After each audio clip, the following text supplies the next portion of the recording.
then it's 7, then it's 15, and then before you know it, you're like 3-4 months behind rent. Strikeouts last night. Yep.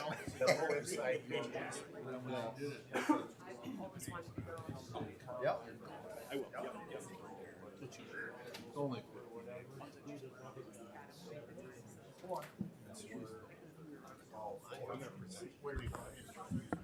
Do you have any? Yeah. Knowledge? Do you know where this would be? 13. I take your piece. Okay. You get that one pitch close, take your journey. Okay. A little bit versus the weight that you gain Okay. from it. Might as well do it on the communications while you're up there already. You don't need those headaches. Nope. Come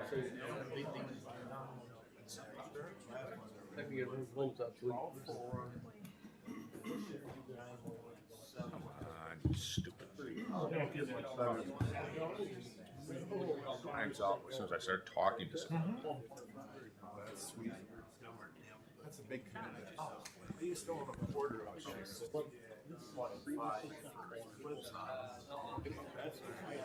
20 I would bring that. I used to own a quarter of a season. So I go to about 10 and sell it. They were in the front of the stadium right when Yeah, it's been there. You can talk.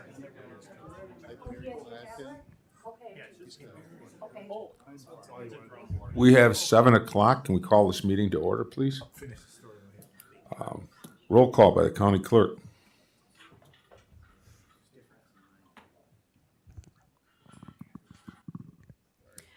We have 27 present and 3 absent. We have a quorum.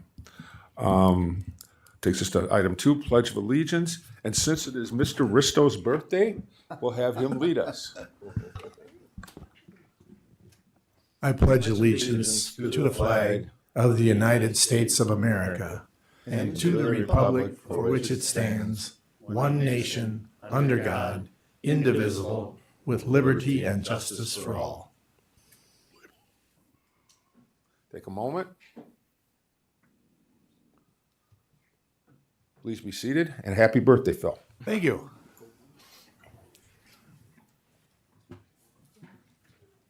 Okay, we're in compliance with open meetings law, Mr. Lucky. We are, Mr. Chair. Thank you. I'll entertain a motion to approve the agenda as printed. So moved by Supervisor Backman. Do I have a second? Second by Supervisor Preuss. All in favor, say aye. Aye. Opposed? Hearing none, the agenda is approved. Approval of the September 9th, 2025 meeting minutes. Mr. Winnicky. I would move approval of the September 9th meeting minutes as presented. Moved by Mr. Winnicky, second by Mr. Paulson. Questions, discussion? Any changes? Seeing none, all in favor say aye. Aye. Opposed? Hearing none, the minutes are approved. Communications. We have the notice of public hearing, planning and zoning, which is October 16th, 2025 at 7 p.m. And then you should also find the treasurer's monthly report. And Mr. Jones. Mr. Chair, I'm requesting the county administrator give an update on the Aslan bio proposal that was presented at last month's county board meeting. Thank you. Okay, do I have a second to that? Second by Mr. Morris. All in favor of that presentation, say aye. Aye. Opposed? Mr. Lucky. Okay, it won't be too lengthy of a presentation, but I will give the update. The Finance Committee met on September 25th in a special meeting to consider the plan that had been laid out of borrowing some funds to then relend back for the purpose of energy efficiency and capital upgrades to the Aslan bio plant. The Finance Committee ultimately voted 5-0 that not to move forward with the plan, given the amount of variables that were on the table and the just the uncertainty and the potential risk for it. That message was actually received still very well by Aslan Bio. I've had a couple follow-up conversations with them at their highest levels of leadership who wanted to express their sincere gratitude for even having considered it. They were impressed that a local unit of government took the time to fully understand them and their operations in this way. They are still relatively new to the county, two or so years. They wanted to make sure that I expressed to all of you and convey that gratitude as well, along with the fact that they saw this as us extending our hand in a good partnership to even consider this, and they hope that we can approach them in the same way in good faith and good partnership always. So thank you for all of your time and effort that you put into it. I think it did mean a lot, even if it didn't end up moving forward. Thank you. And also under communications while I'm talking, Ryan Recker in the back, if you wouldn't mind standing up. Ryan is our new communications and marketing coordinator, began a week ago yesterday. So he will be supporting all of you and look forward to getting to know all of you. Welcome, Ryan.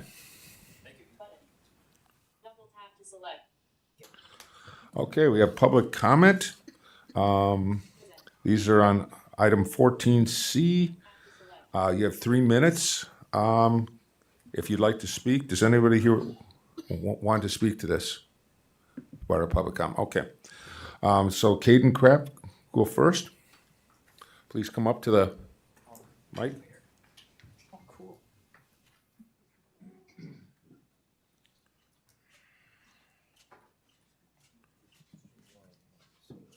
Get the podium and everything. Mm-hmm. Alrighty, so am I good to roll whenever?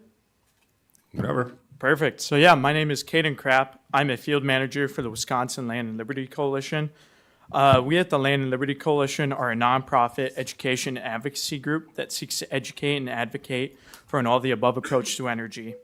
We have a strong belief in private property rights and believe that a landowner and or property owner has the final and ultimate say when it comes to putting in a renewable energy project on their property. One thing that's cool about renewable energy is that it gives farmers and landowners another way to use their land, and by using their land for this purpose, it can help bring in extra income.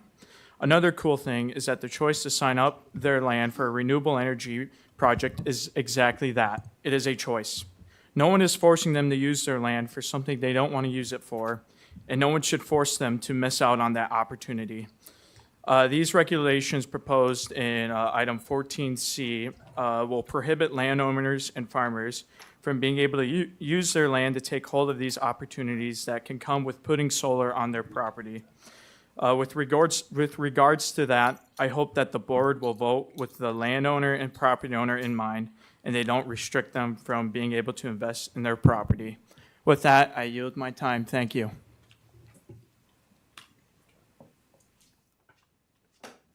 Okay, thank you. Then Truman Kent.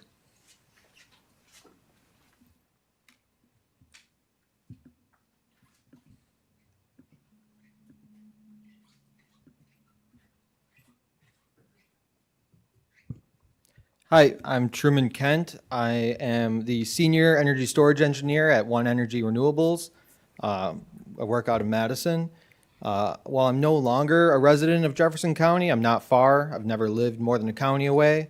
I really enjoy recreating, spending time in the area, and so I recognize that an ordinance ensuring responsible development of all sorts of projects, including solar projects, is really important.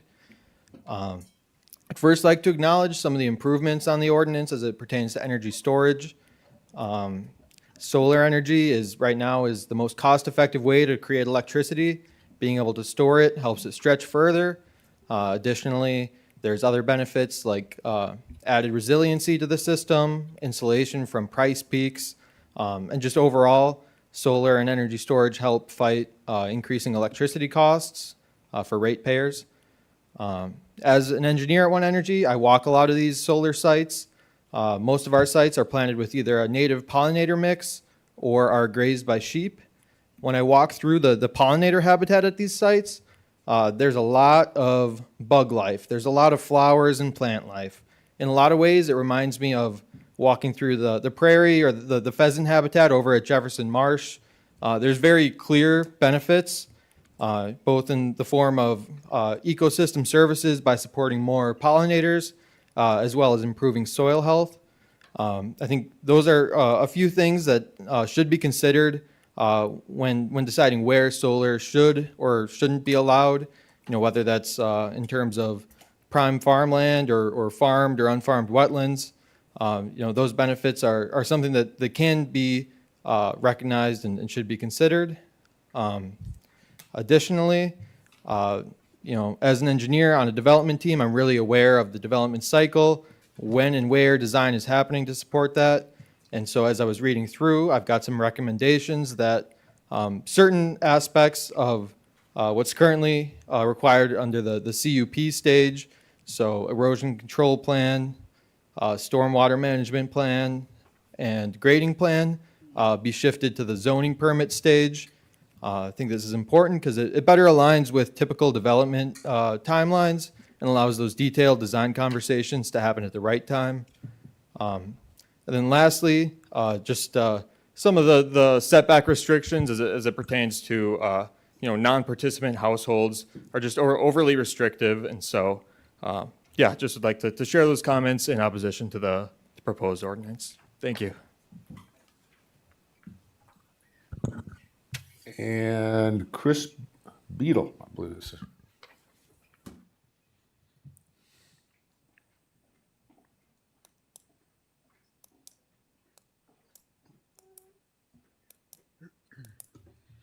Chris Beadle. I also work at One Energy Renewables. I am a senior project manager there. Just wanted to say a couple comments. I think, you know, our company, I feel like we kind of set the bar for renewables in the space. And so some of the things I'm seeing, I'm glad you guys are setting the bar. I like to see a high bar because we like to set a high bar and cross it. But there's some of the things that from our perspective and from my perspective as a member is that I think they're too far. I think that these are going to make things very difficult, and they're not in the best interest of the landowners, the farmers, and the residents who really are benefiting from these projects.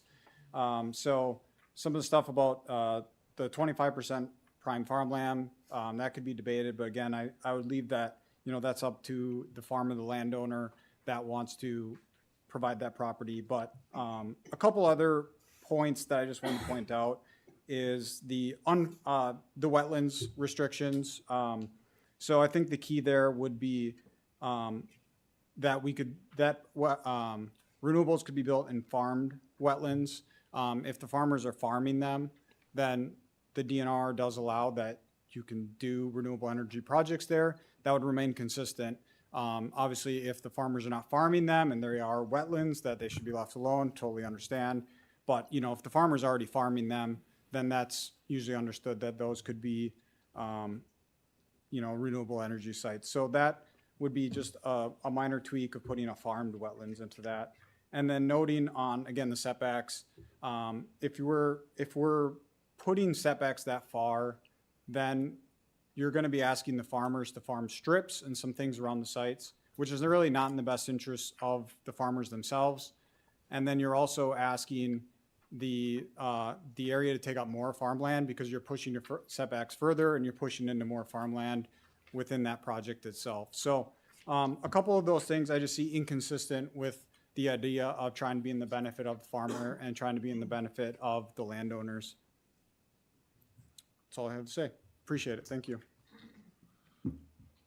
Okay, and that takes us to Rick Shamer. Okay.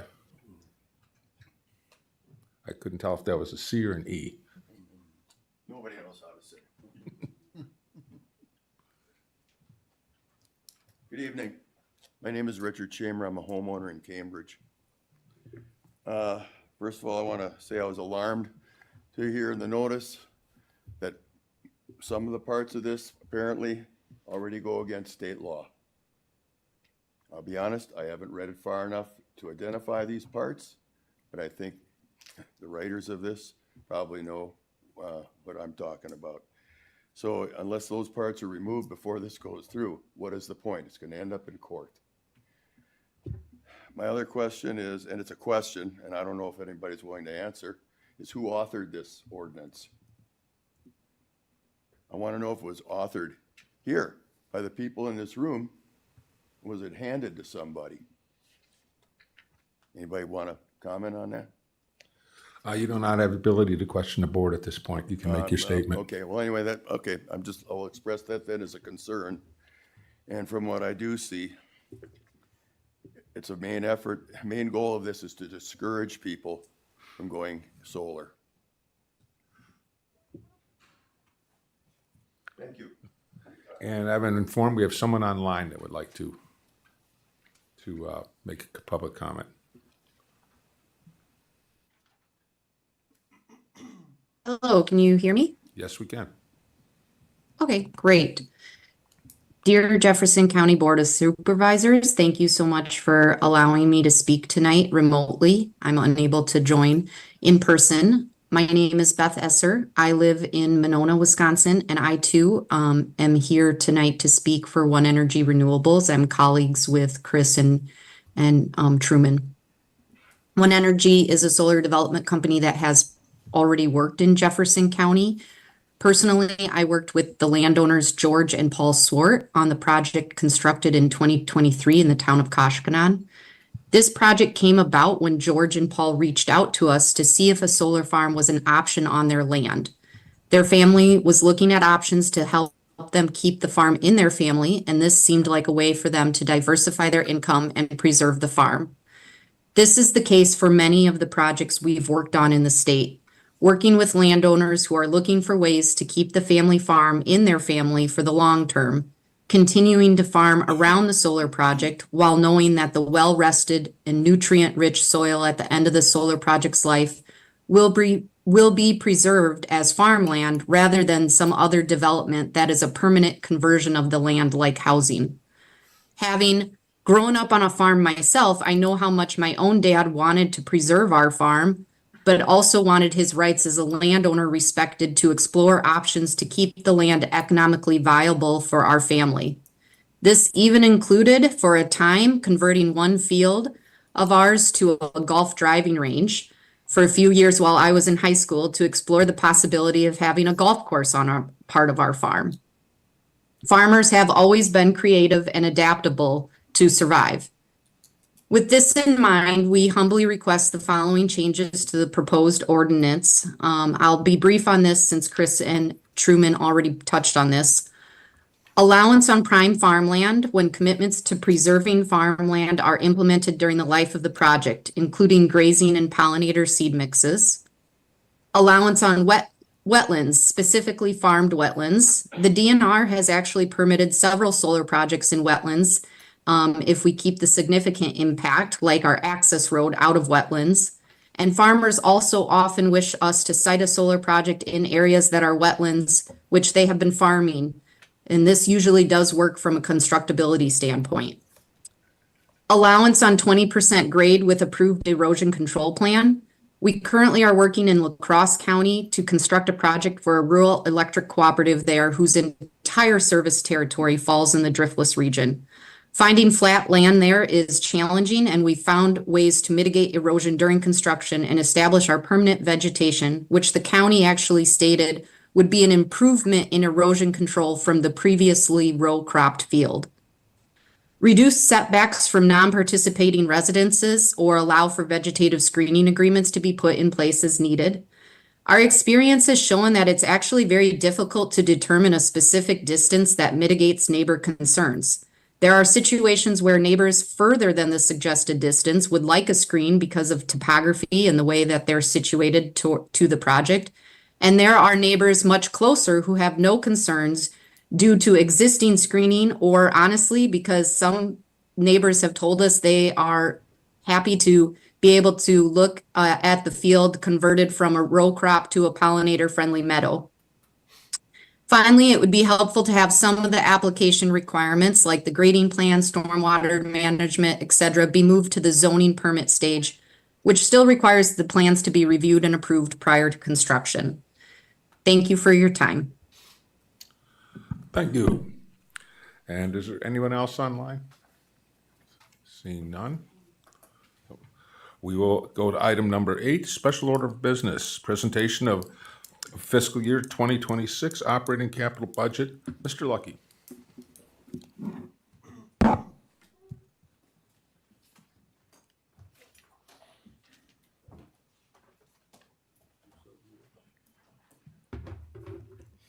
Hello, everyone. As I get set up, I will let you know the Brewers retired the side with no score, so it is 0-0 now in the bottom of the first.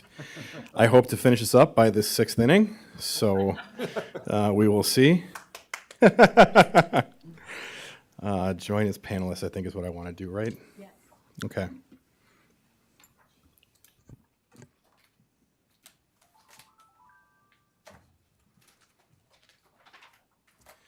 I sent a sharing request. And then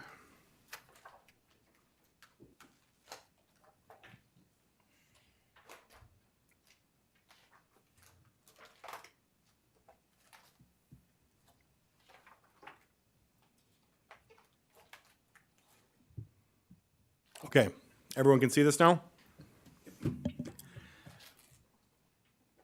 Let me move this out of the way. I would like to, first of all, thank you all for being here and listening to my first budget presentation. If you read through the book, you'll see that I lead off my message in the book with what I am going to repeat here tonight, that it is truly a professional honor to be able to do this for you, to submit a budget for the county in which I am living and working and raising a family.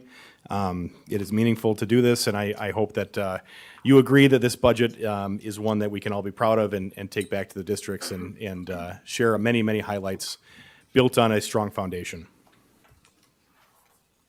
So the structure of today's talk will begin with the themes of this budget, a summary, overall look at it, the revenues, then the fund balance, the expenditures, some of the personnel changes, the capital budget, and then end with some forecasting and some future considerations.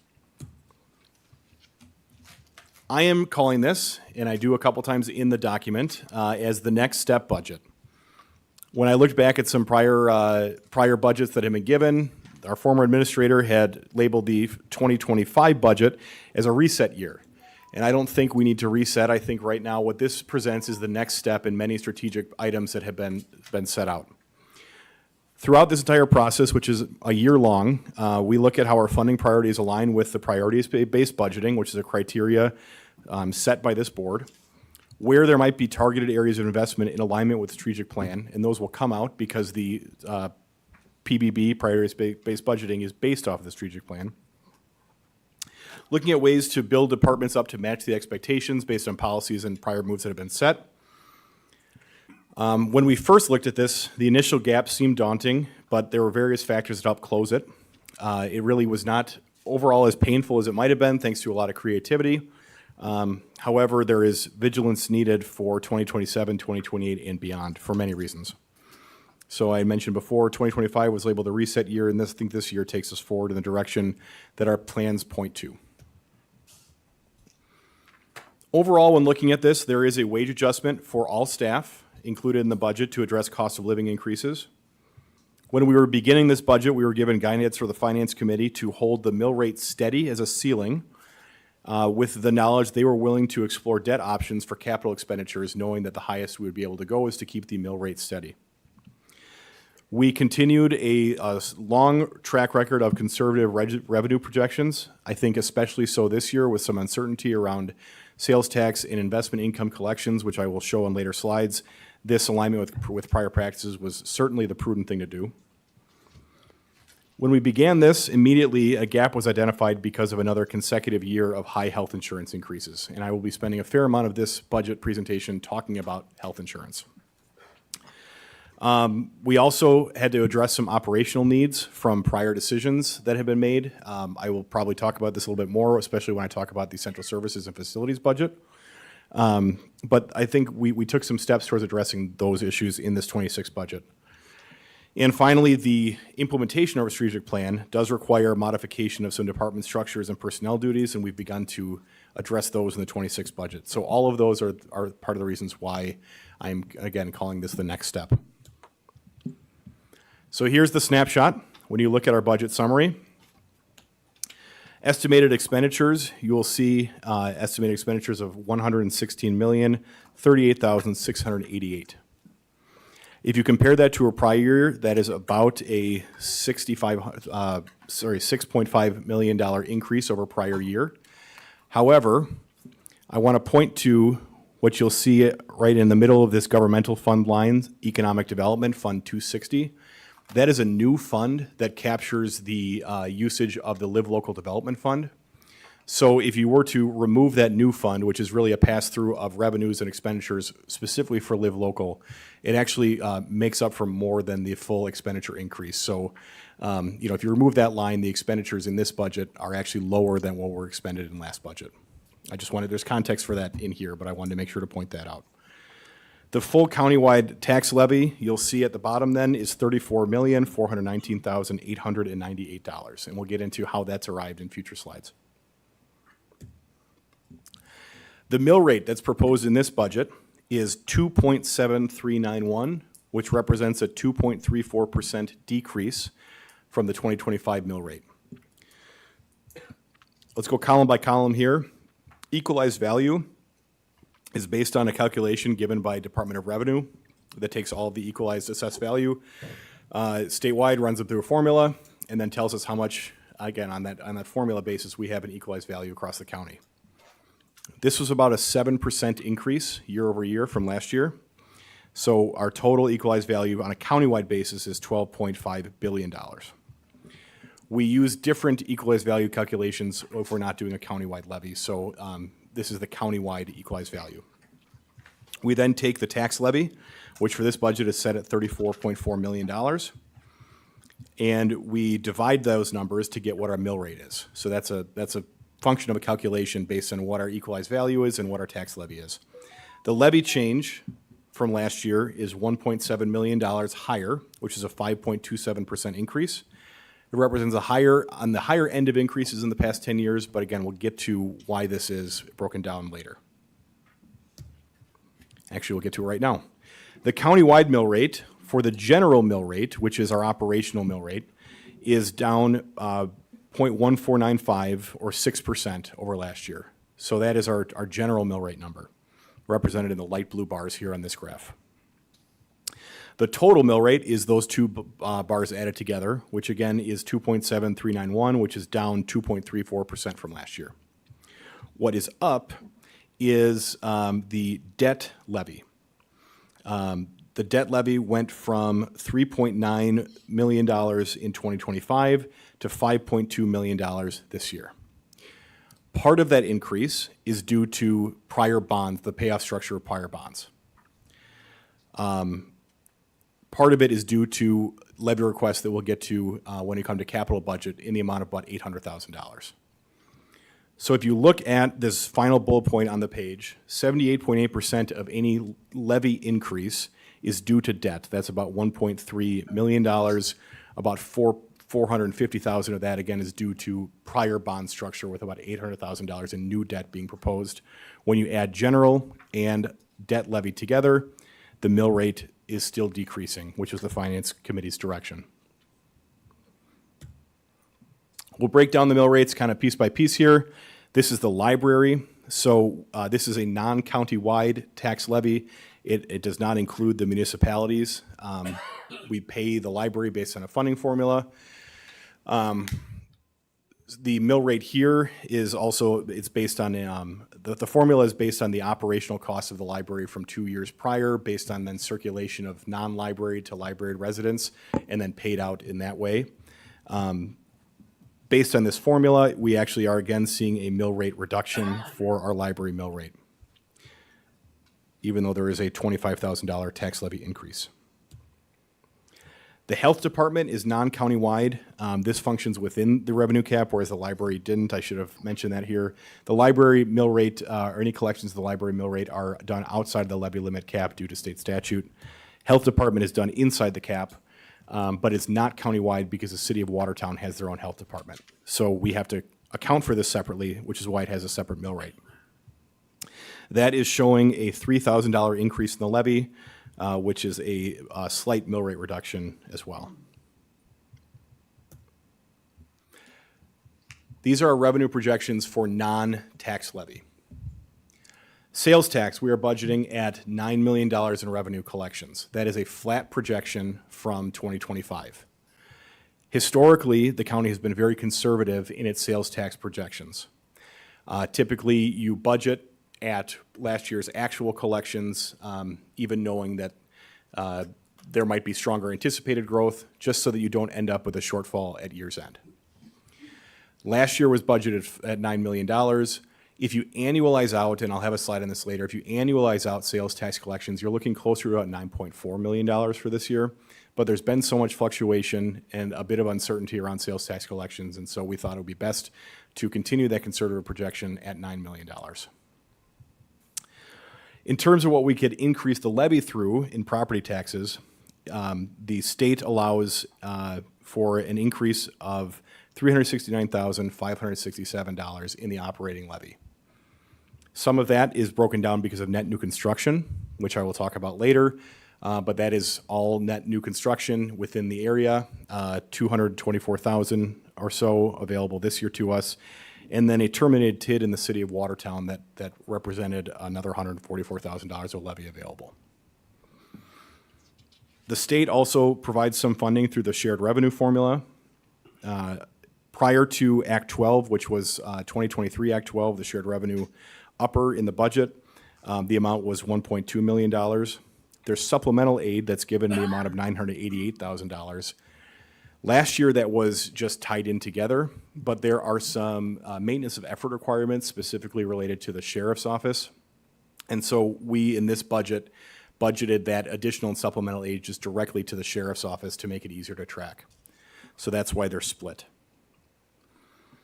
The state also kicks in for personal property aid. The state eliminated the personal property tax and is giving us now a flat allocation. I'm calling it flat-ish because it does go up a very minor amount. But in general, $136,000 for that, and then additional personal property aid reflecting the entire elimination of that tax at $292,000. Another small flat-ish exemption for state computer aid of about $74,000. One big one, an upper that I'll talk about a little bit more, is utility aid. That one is budgeted this year at $1,886,672. That reflects $750,000 that we will be receiving due to the liquefied natural gas facility in Ixonia. So a significant amount, just shy of half of that aid is due to that one project, and I'll talk a little more about it. Investment income, again, we are projecting flat, just to be on the conservative side. And then the final budget line item we have is the interest on property taxes. This is interest we collect on people who are delinquent in paying property taxes. I guess philosophically, we have really wanted this number to go down every year because it means that we don't want to balance our budget on the hardship of our taxpayers. So this is what we're budgeting for next year, just as an estimate. So I did mention sales tax earlier. This is the slide up to date for August for 2025 collections. 2025 collections are the light blue tealish bar on the right side of each grouping. Might be a little bit small to see, but you'll see that it's kind of all over the place. January 2025 collections were the highest of any year in the past 4 years. They were the lowest then in February. They were average in March, highest again in April, lowest in June by far, highest in July by far. It's just very, very hard to track. And so, again, if you annualize these projections out, we're looking at about $9.4 million collected. We think it's best just to budget at $9 million. The state revenue sources, so I talked a little bit about utility aid considerations. There's a formula that the state collects money from utilities, public utilities. They collect based on a generation rate. They collect based on revenue. All of it is a formula that goes into the state general fund.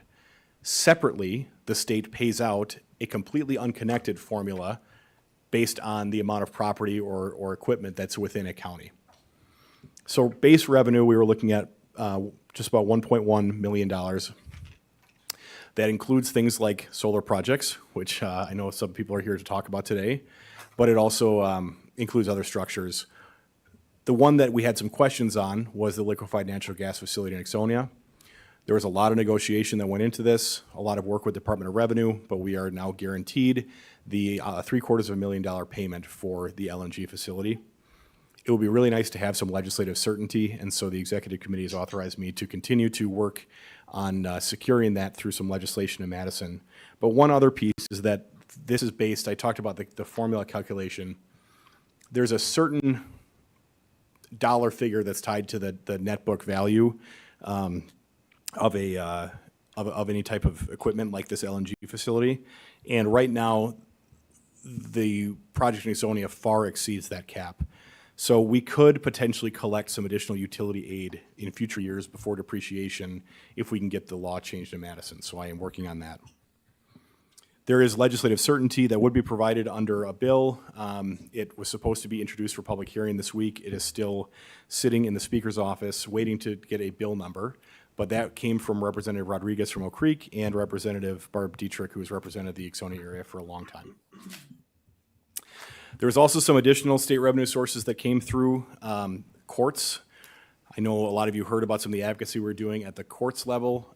Just for a brief history lesson, in 1977, the state of Wisconsin's voters changed the state constitution to merge the court systems between the county and the state.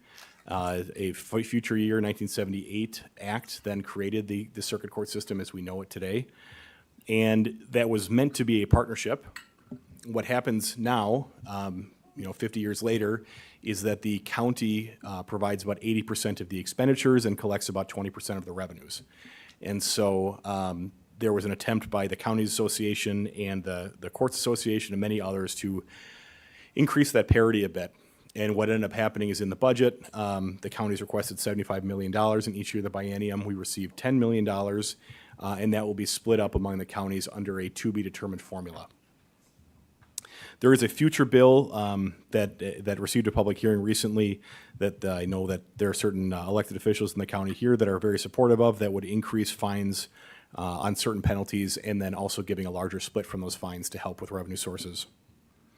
The Land and Water Conservation Department did receive a boost as well. However, it's not built into their base funding, so 2 years from now they will be asking for the same increase to be provided. But that did help, and we know we have certainty in this budget and our next. And finally, there was a minimal increase to our County Veteran Service Officer in the amount of $1,000 for the grant. It's better than a $1,000 cut, but not much better. So, a brief look at our fund balance. We receive audited fund balance financials into the end of each year. So this is looking at our December 31st, 2024. We take out from the $41 million in fund balance certain items, including a non-spendable fund balance, restricted items that are committed, and then certain other assigned and assigned vested calculations. I can go into those, but we're trying to watch the Brewers game, so I won't get into them right now. But the important number I think to look at is the total unassigned number, which is $24 million. There is a policy that the county board has adopted to maintain a required 2-month operational budget in unassigned fund balance. We are above that 2-month goal by $6 million, or sorry, that 2-month requirement by $6 million. That policy also includes a goal that we reserve 3 months of operations in unassigned fund balance, and we are below that goal. So we're somewhere at like 2 months and 3-ish weeks, if you want to look at it that way. Last year, the board authorized a study through the Government Finance Officers Association, GFOA, to look at our fund balance policy and see if we are reserving the appropriate amount. Because as our budget grows, then the amount that we hold in reserve grows, and are we reserving the right amount for our risks? And the Finance Committee has received some presentations back from GFOA that recommend we do re-examine this and has some ideas of levels lower than this that would still meet our risks with a certain confidence threshold. So there's a lot more to come on that, and I'll talk a little bit at the end about it. We also reserve $500,000 in general contingency. These are for unplanned, unexpected expenses that allow us to absorb those without showing a loss in each year. So that is levy that we dedicate towards it. And then, fund balance we dedicate towards it. And then there's a vested benefit contingency. So that is funded half by levy, half by the fund balance for when there are small departments that retire, you have a retirement, and there is someone who's accrued a lot of vacation or sick balance that small department wouldn't be able to absorb. This helps smooth it out. I think the last time we used it was when a certain member of this county board retired from his own very small department. So it's not used very frequently, but it is used every now and again. And the finance committee did look at ways when we might want to use that as succession planning for smaller departments to help with some overlap. Some of the cost assumptions that come into this budget, we are renewing our cyber liability coverage with $2 million worth of coverage. The policy premium there is $33,250 with that deductible should be $500,000, it is $50,000, never mind. We are investing in this budget a significant amount of money for security and cybersecurity through the MIS budget, but that cost just continues to rise. We had over $100,000 in new spend in this last year budget for protection, recovery, maintenance, backups. We know that counties are starting to get hit more and more often, or at least there's more attempts. I get monthly reports on how many come in, and it is pretty crazy the amount of attacks that we're under. And so this is just one of those costs that keeps rising. But luckily, our insurance costs did not go up very much, and I think we're covered pretty well at that level. We have other insurance policies, reinsurance and liability through WMIC, which saw a 5% increase. Workers' compensation saw a 4.5% increase, and our property insurance through MPIC also saw a 5% increase for a total insurance increase of about $40,000. So not very dramatic in these insurance areas, but still rise over last year. Other large expenses that we see is salary and wages. So we have a STEPS program, for those of you not familiar, grades and steps, where a job classification falls in a certain grade, and then based on your tenure with the county and subject to positive performance evaluations, you can move up that grade on steps, and those represent about a 2.5% increase each year. That STEPS program has been maintained in this budget, along with a wage adjustment and cost of living increase for all staff of about 2%, which reflects $900,000 in cost for the county. And I like to look at these together because a STEP eligible employee will receive potentially up to a 4.5% increase next year based on what they were making this year, again, subject to the automatic wage increase and then the positive performance evaluation STEP increase. When we look at staff salaries, we are currently working with GovInvest or TrueComp, that was authorized by the HR and Finance committees, to review our benchmark positions based on some job descriptions along comparable communities. Our initial assessment of that is not showing any major outliers, but there are still some job description and comparables that are being worked out. And so I just want to put this out there because as we get into the 2026 budget, when these numbers come back, if we have the funds for it, we may want to look at a mid-year adjustment or build this into our 2027 budget. So I promised a long talk on health insurance, and here it comes. We do not have any Tier 1 programs in Jefferson County. And so what we're forced to use is the state maintenance plan to calculate how much our employer health insurance contribution can be. You'll see on that map, the orange counties are counties that are using the state maintenance plan. So on the left, you have 2020. On the right, you have 2026. So in just 6 years, that number of counties are new on the state maintenance plan. And those darker orange counties are ones that are new 2025 to 2026. So it is well over half the state is now using SMP and SMP alone because they no longer have any Tier 1 programs within their county. State law sets a maximum contribution rate that whatever the state maintenance plan cost is, we cannot contribute more than 88% of that cost to an employee's health insurance. We are not at that 88% cap. Last year, so in the 2025 budget, our contribution percentage was 78.75% of S&P. The S&P amount went up 13% this year. So in order to maintain that 78.75%, we had to likewise increase our contribution by 13% or so. The thing is that not every employee is on the state maintenance plan. In fact, we have a lot of plans that employees are on. So it's more helpful, instead of saying we are matching a percentage, to just say we're matching a dollar figure. So in order to keep that 78.75% of S&P that itself saw a 13% increase, we are upping the contribution for everyone's health insurance by a certain dollar figure. That is about 12.5% of what we spend. You can see that's an increase of $943,000 for health insurance. The problem is that because we have so many plans, there are some plans for whom those premiums went up a higher dollar figure than what we were contributing.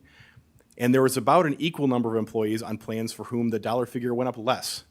So if you're talking to any individual employee, there is a good chance that you could talk to one whose health insurance is going to go up this year and one whose health insurance is going to go down this year. And that is simply based on the plan that that individual employee chooses.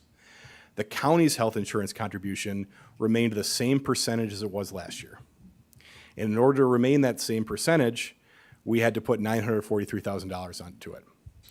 So if you'll look back to the revenues slide that I was talking about before, where we're allowed to increase our levy by $369,000, just between doing a 2% wage adjustment and maintaining health insurance at the same percentage, we were spending over $1.7 million, and we're only allowed to increase our budget by $300,000. So that's why these budgets start to get really tight. So I want to make sure everyone's clear on that before I move into health insurance, because this is going to be a topic of discussion, I think, for many years to come. We also, yeah. Just to clarify, so are you saying, at one point you said it went up less, and then you followed it by saying it went down?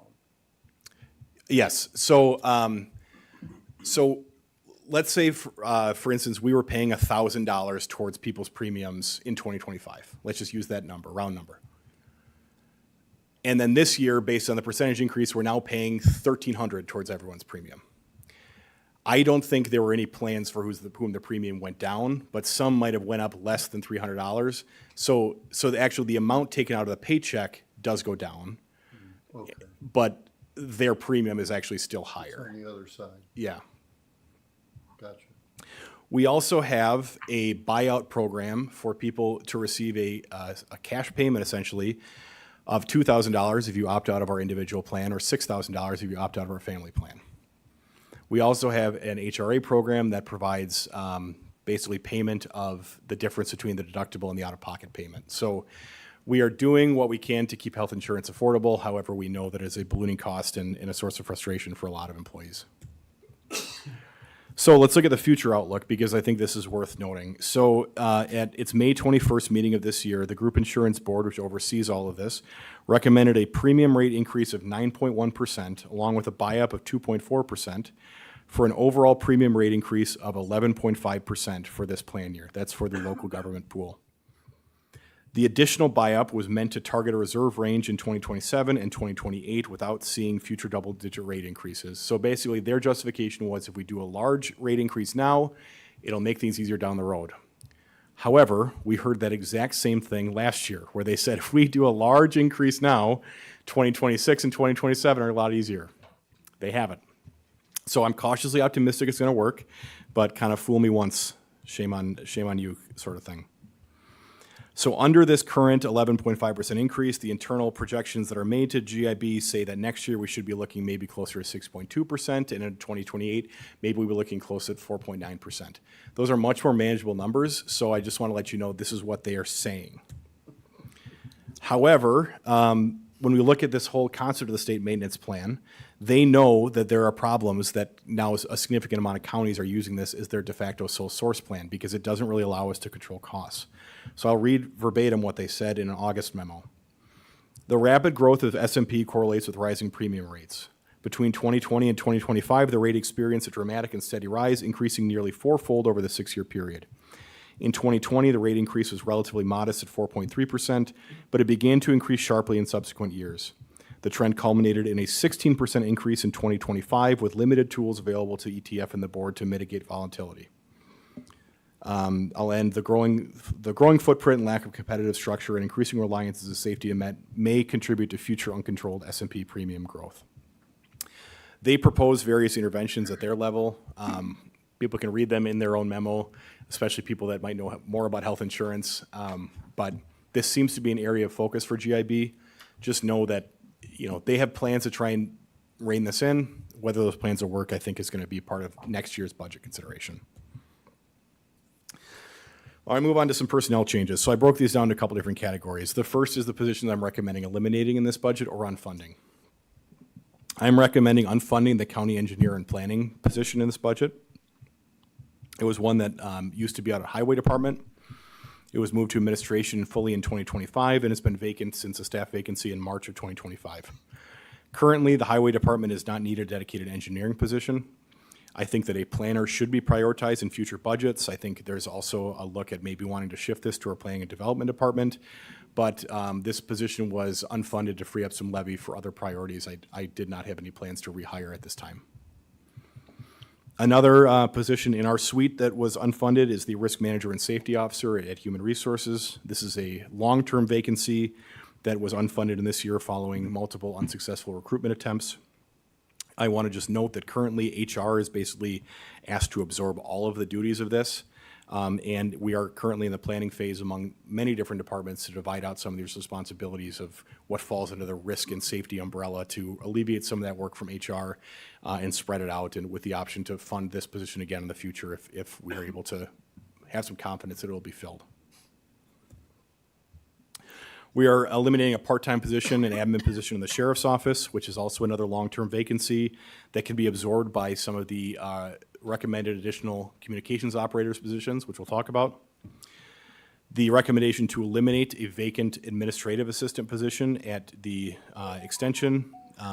That's been vacant short-term, but its duties were support a 4-H program.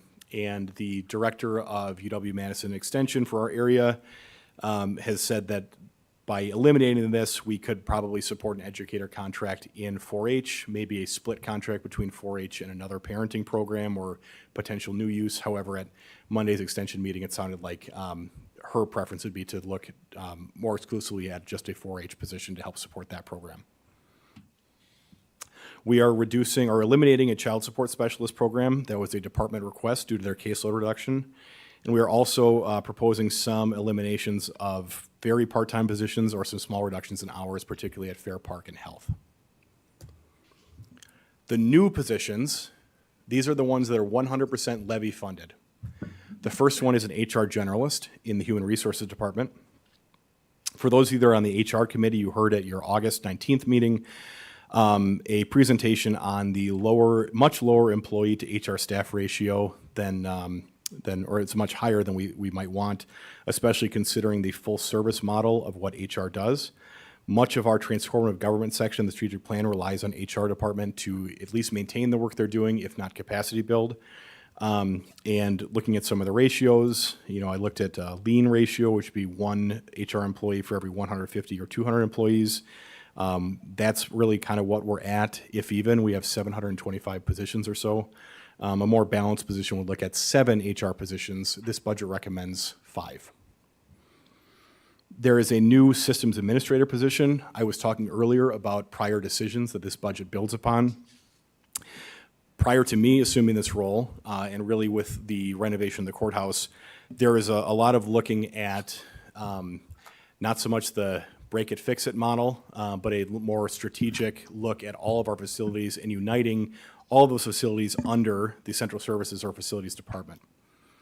One of the first steps in this is going to be centralizing work orders, centralizing purchasing, asset management, all of that.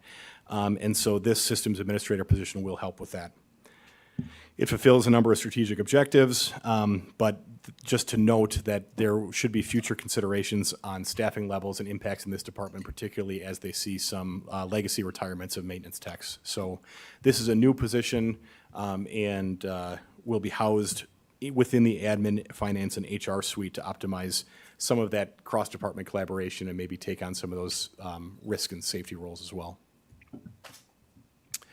Within the sheriff's office, we are requesting an addition of 4 communications operators or dispatch positions and a communications supervisor position. Again, this is looking at some prior considerations that were made.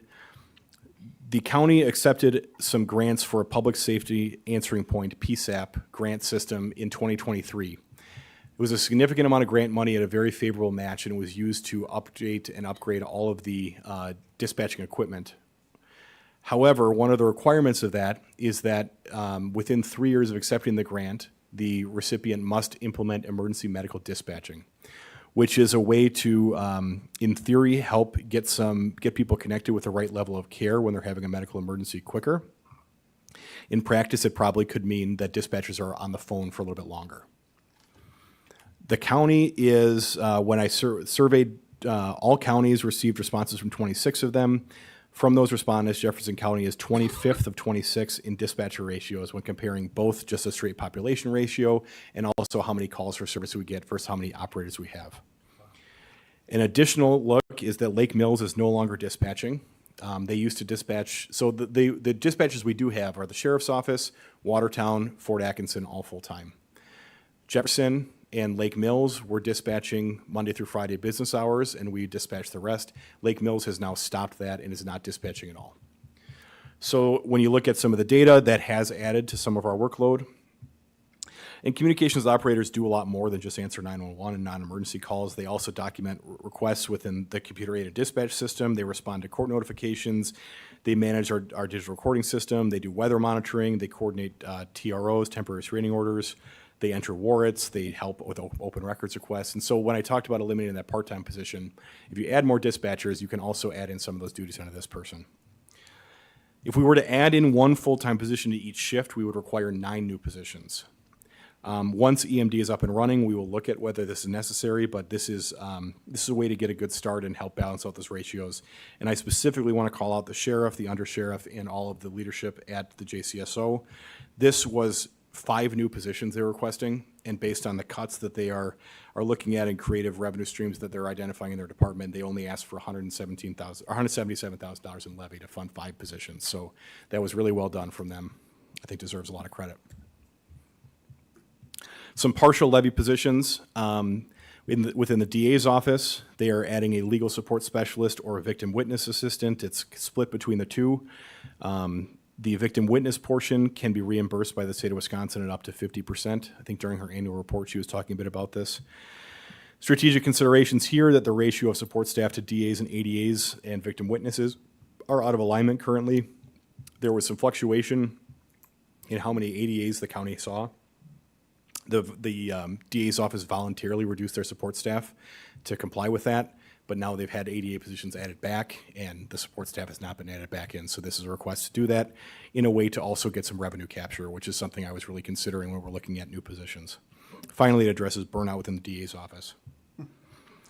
We are fully moving the treatment courts case management in-house. We are ending our contract with WCS on December 31st of this year. We were contracted with them for $187,000 a year to provide 2 full-time case managers and a 0.4 FTE supervisor. We can bring that program in-house for same amount of money and see a lot of efficiencies. We're already seeing that with our new coordinator. We're seeing large increases in participation, and plus all of this is funded 75% from a TAD grant. At Human Services, none of these are levy positions, but there are 5 new requests for positions. 2 new CLTS support and service coordinators, 1 new CLTS manager, 1 new CCS administrative assistant 2, and 1 new CCS administrative specialist 1. So the CLTS program, the Children's Long-Term Services Program, or Children's Long-Term Support Program, you're seeing a growing demand. That's what this chart on the right shows. This is fully funded through billing of services. And the current structure is that there are 21 CLTS positions. They're asking for 2 admin and 2 new requests. The request for the manager to oversee the program and assist with administrative and supervisor positions along with the caseload. This is similar to how we structure many other programs at Human Services, and it's also the structure that a lot of other counties approach.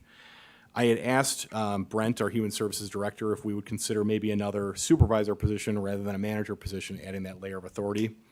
But there was a lot of feedback that came both from him and the Human Services Board that a manager would create sustainability, whereas additional supervisor would only add capacity. So this is someone who can do some of those supervisor tasks, but also can look at high-level macro oversight and support the program in that way.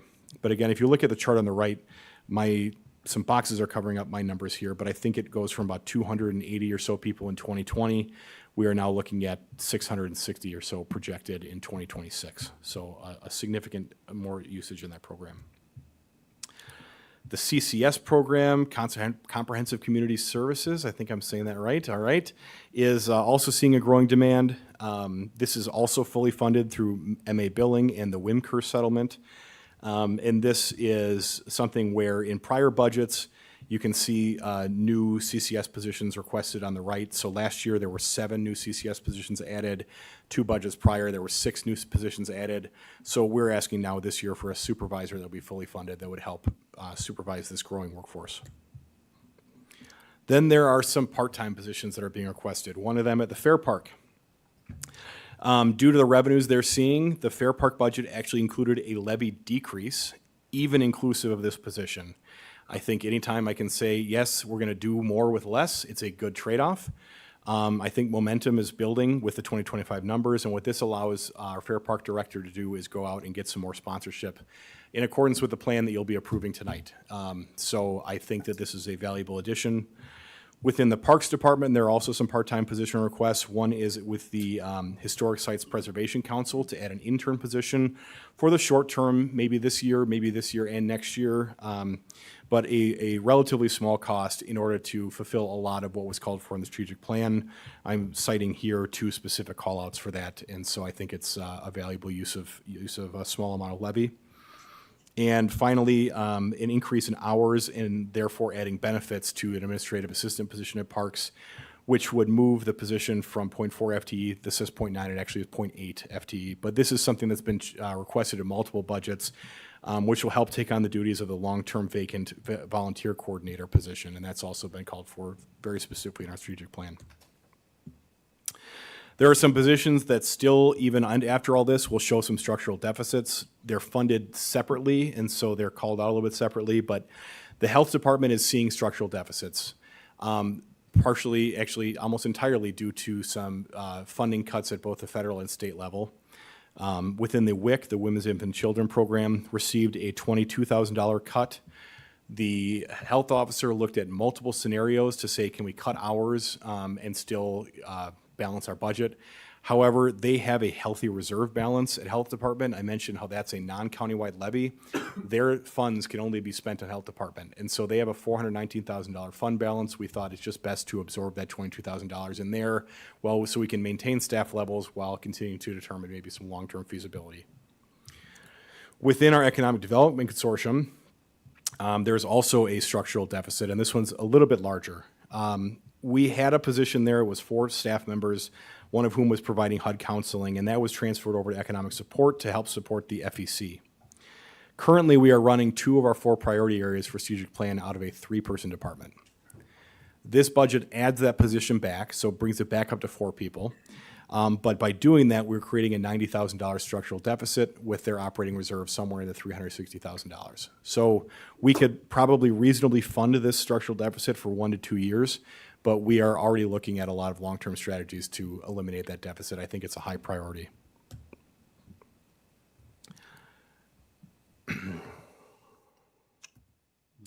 Position changes not included. There were requests from HR, Clerk of Courts, and Veteran Services for some positions that were all not included in this budget. Okay, the capital budget, the requested amount, this includes all of highway work, is $10.9 million. I'll break it down by specific area later on, but you look, the total levy request in the bottom right is about $5 million for capital items. I'll quickly run through highway. This is a map you probably have all seen many, many years in a row. This is our pavement ratings map. I will just note that going to the corridor-based projects, you can see it on this map, the way that you have long stretches of identical pavement ratings. By doing this, we were able to go from a 5.5 pavement rating in 2015 to a 7.9 pavement rating in 2025. We're hoping it gets above an 8 this year, but you'll see a lot of our newer roads have held up very well over the last couple of years. The proposed budgets projects in 2026 would be pulverize and pave job on D. We did the southern half of D this last year. This would be completing it up to from 18 to E, and also a significant amount of work on County Highway P. That same kind of stretch, 18 to B. Also, a mill and overlay of County Highway V, the western half of that. The eastern half was done just recently. And some work in County Highway G south of Lake Mills as well. There are also some potential projects in the northern part of the county. Again, my bar is covering this, but on Highway T outside of Watertown and on SC outside of Watertown as well. Those might be potential additions along with those budgeted costs in here.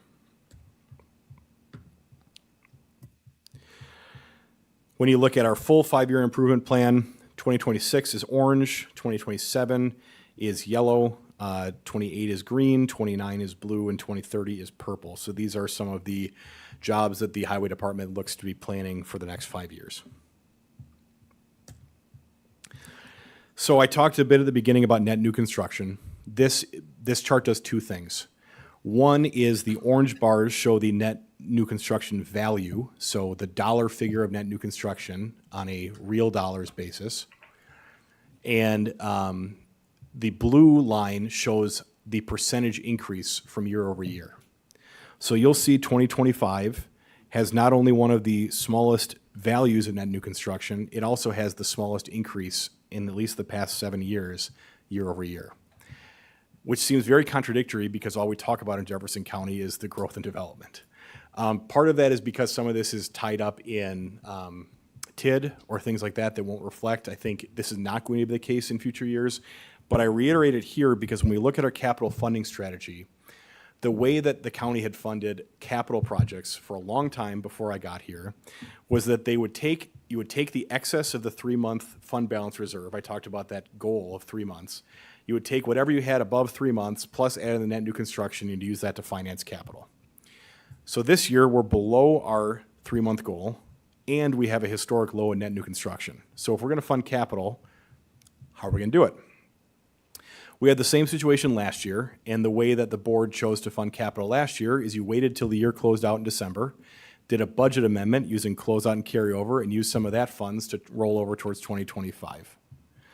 This year, my recommendation is to bond for a certain amount and use some fund balance for the rest. So I mentioned the $750,000 from the liquefied natural gas facility. That was unexpected in 2025. We did not budget for it. We received it. So we have $750,000 this year that we didn't know we were getting, that revolved around a lot of work from staff in the county to get. If we use that plus bonds towards capital, you can still maintain that total mill rate reduction of 2%, and the total bonded debt would be about $800,000. This all comes in that context of what I was talking about earlier, which is the fund balance study, where preliminary results show that we might be holding on to up to $9 million in excess of what might be necessary to fund our risk thresholds at a certain level. I don't want to say we should go out and spend $9 million right away, but I just want to give you the magnitude of if you want to start funding capital with fund balance, there is a potential to do that. But there also has to be a policy maybe on what items might be used, because once that is gone, and there might be better ways of using the fund balance. So the Finance Committee is looking at those now. I also will break down kind of year over year uses of capital, but there are certain things like our sheriff's take-home squad cars that we use in capital year after year after year after year. We know we're going to buy 6 squads on a rotation. There is an ability if we issue long-term debt, which is anything longer than a year and a day, but pay it off quickly, that we can go outside of the levy limit to pay for those items. So is it a question, should we move some rotating or operational capital items onto debt? It's a policy decision for the board. I just want to note that the funding capital strategy that is presented here today does include an assumption of using $750,000 from fund balance, again, unexpected fund balance, and $800,000 in debt. In order to authorize that debt, there must be a vote in favor by 3/4 of the elected membership, which means that there need to be 23 yes votes, and that needs to be done before the budget is adopted. So on our special meeting during the public hearing on October 28th, there will be a roll call vote on debt. And in order to fund capital in this way, there need to be 23 affirmative votes. By department, Central Services is requesting just shy of $450,000. Significant amount of that is for security upgrades or some other delayed items that were delayed from the courthouse renovation due to financing constraints there. Some of these, we are looking at some grants, and John Fox is actively in grant applications to look at maybe ways we can reduce this cost.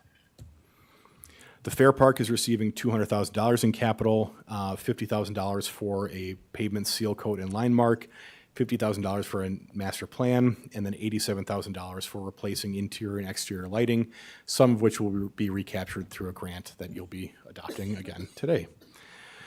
The county clerk is requesting $292,000 for the replacement of DS200 voting machines and repurchasing new ones. This will be funded half by the municipalities that will pay for them, so we'll be receiving half of this money back. Land and Water Conservation is $4,500 towards some purchase of perpetual agricultural conservation easements. Land Information is requesting $140,000 for the air photo add-ons for the Next Gen 911 GIS grant project and some additional custom GIS programming. Parks Department is requesting $617,000. Some notable items here is an update to the bike and pedestrian plan. Some shoreline restoration projects, maintenance projects, playground update projects, $160,000 to the Court Park Connector Trail, which is also going to be funded by a significant amount of donations and other financing sources. Just over $1 million to the Sheriff's Office. Again, 6 Ford Police Interceptors and 2 Detective Interceptors, plus a pickup truck and some additional work on the CAD system. The sheriff has also, like I said, looked at some revenue sources to maybe offset some of these. Highway is requesting $2.7 million in equipment. That includes $2 million in haul trucks and plow equipment, plus some specialty vehicles. MIS is requesting $326,000. All of those are allocated out to other departments. And our fleet program is budgeted at $300,000. So I'll finally end with forecasts and projections. So I talked about Act 12. I don't have to speak about that again. Continued use of opioid settlement funds, those are starting to come in. We do have a plan for spending those, but not a lot of it has been spent. If you are particularly passionate about ways that we can use some of that settlement funds to help address the opioid epidemic, please talk to me, Brent, Elizabeth, some of the departments that are working on it. This budget does have a significant cut to the highway levy from 2025 to 2026. It was doable this year. We can see we're still staying on track with all of our maintenance and construction projects. However, this may not be doable next year given the realities of pricing if there's significant inflation. So I just want to call that out here so that next year we're looking at this in a very responsible way. We did some workshopping with our sequential intercept model mapping for behavioral health and justice initiatives, and some future priorities might come out of that. Maybe those could be used for opioid settlement funds. I think we need to keep looking at state advocacy. This is 2 straight budget cycles, and the state budget's on 2-year cycles. So we're talking 4 straight years of very, very minimal assistance at human services, and we have significant costs through human services. This also includes an assumption of where our labor negotiations with the sheriff's deputies will go this year, but we do have negotiations ongoing for a 3-year contract cycle, and the full extent of that has not been built in because we don't have those negotiations done yet. The courts are seeing rising interpreter costs, so we'll need to note on that. I think I mentioned earlier that health insurance each of these individually, but this was really a difficult budget because I saw a triple whammy of significant health insurance increase and wage increase, very low net new construction, and also 0 growth in sales tax and investment income to help with that. I hope that next year we don't get all 3 of these at once, and that will make things a lot easier. Again, looking at the capital funding strategies, do we want to put it back on levy? Do we want to look at alternate strategies for funding capital? Do we want to continue on debt? All of these are future policy considerations for the board. And finally, just to note that we are going to see in future years a small rise in utility aid payment due to already projected solar development, but it's not going to be sustained for forever, and it's not going to grow forever either. So especially as the federal approach to solar and alternative energy is a little bit more uncertain, we just want to be aware of that revenue stream. Also, if the courts overturn Act 10, that could have an impact on our wages and benefits in our budget. Don't know what the extent of that might be, but it is possible. We want to look at AI usage for plans and employee efficiency. Just very quickly, there might be some way of using what a consultant might help with a lot of the, every one of our plans starts with a information gathering period, and then you pay a consultant a lot of money to help dive through all that. I think there are ways where AI could do that for us for a lot cheaper, and I think that those might be ways to help address some of these rising costs in future budgets. Cybersecurity needs continue to increase. The need to follow through on some of our strategic plan items will be costly. I mentioned the GovInvest and True Comp results earlier and the priority-based budgeting. We want to continue to make good usage of our grants, including the RESP grant that you're going to be doing tonight. Capital plans, we follow 5-year capital plans, and that helps us project costs into the future. And I just want to encourage the department heads that are here and the chairs of committees or committee members to work with your department heads to say, please build out your 5-year capital plans well, because they really are a key to helping us know where we're going. The fund balance policy I talked about as well, and the creative funding strategies. This was the reason why we looked at Aslan Bio in the first place. I think there's going to be other funding strategies that come up in the future. When we're talking again at $1.7 million automatic increase, if we're just going to give a small raise and maintain health insurance, we can't do it if we're only going to be raising levy. It's just the math doesn't work. So we need to look at some creative funding strategies. And I just want to end on that note. Thank you all again. Thank you for listening to me. Anyone got the Brewers score? Okay.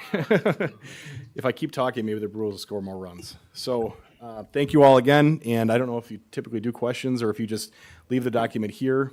Again, with a note, the public hearing is on the 28th. Online question from I was going to ask if there was any questions.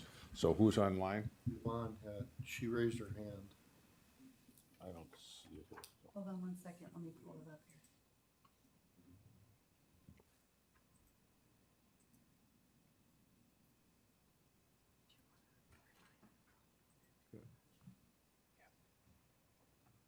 You can talk now. Yvonne, did you have a question?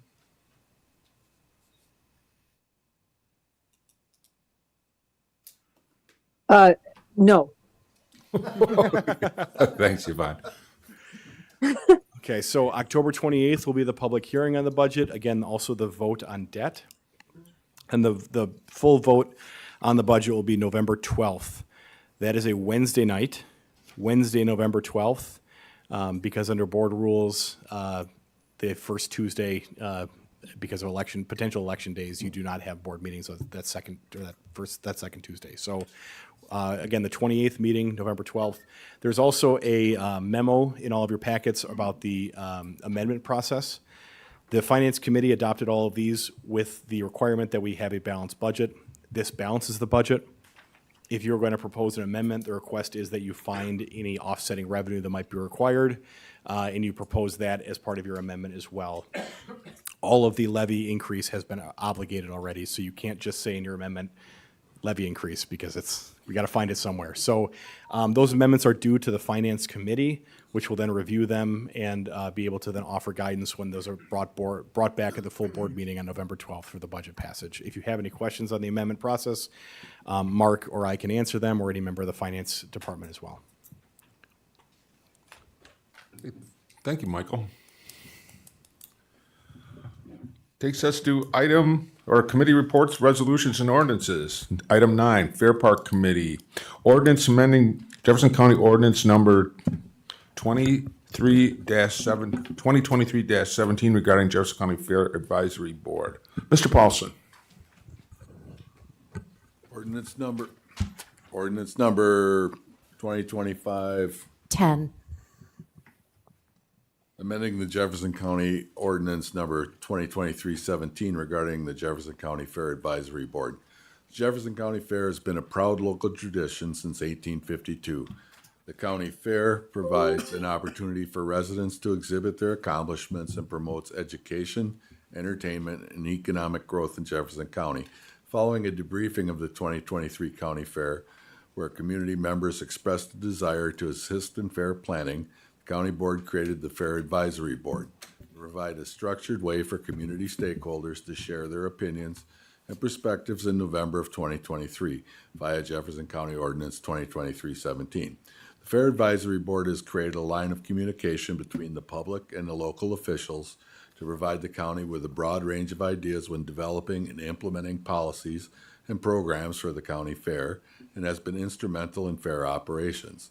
Created at a time with low staffing, the function of this board has evolved with stability.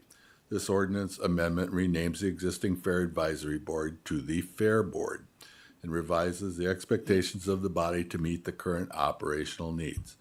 A refreshed Fair Board demonstrates this evolution and allows for continued strategic growth in support of the fair operations.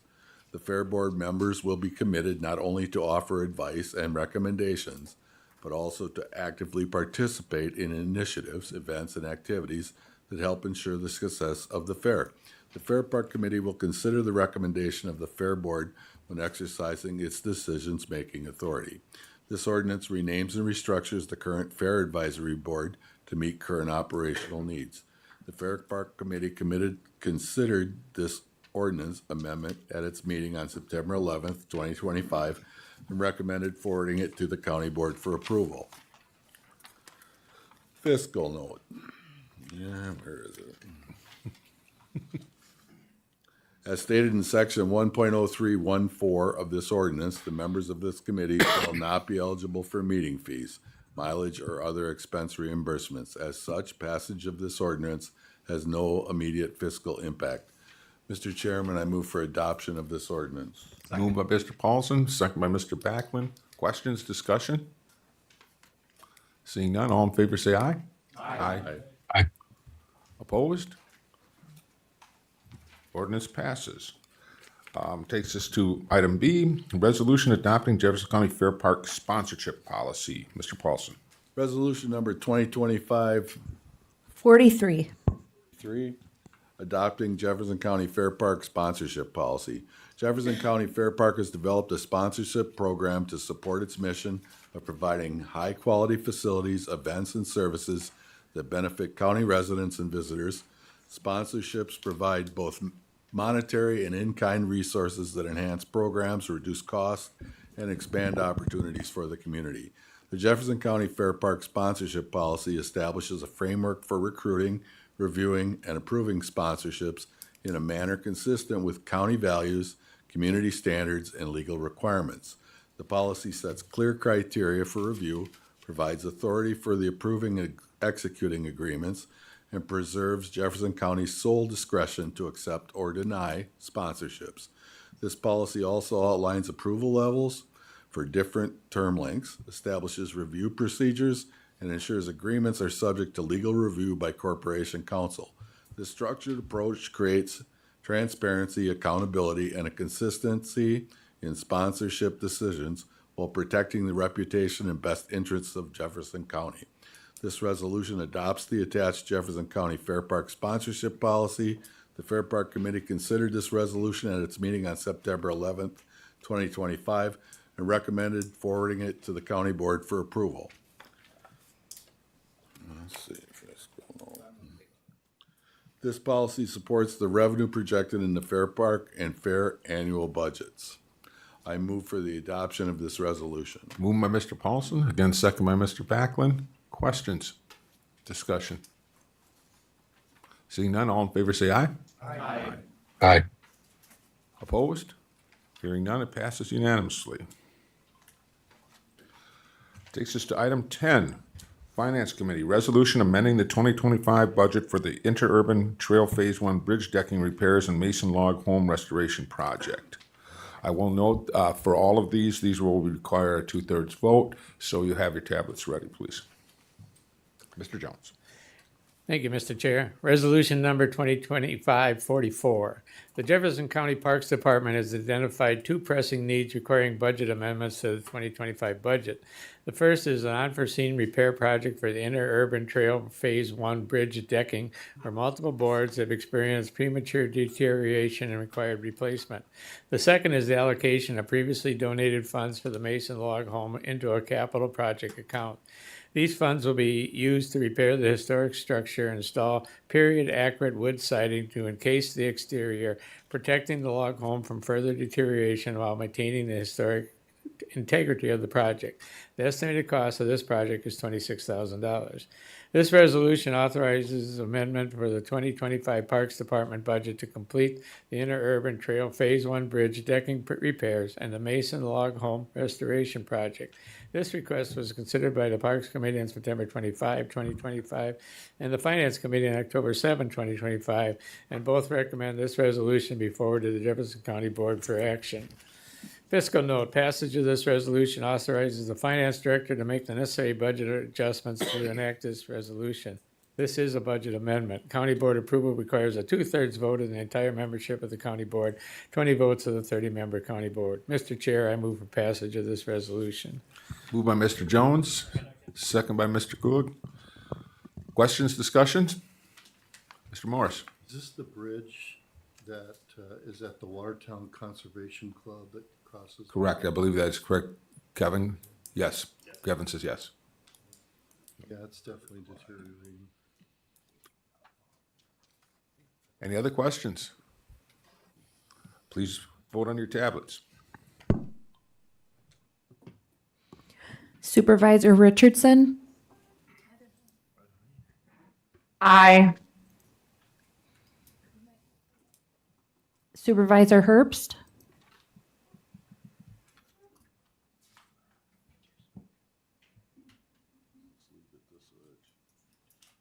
Supervisor Herbst? He's muted. Aye. Thank you.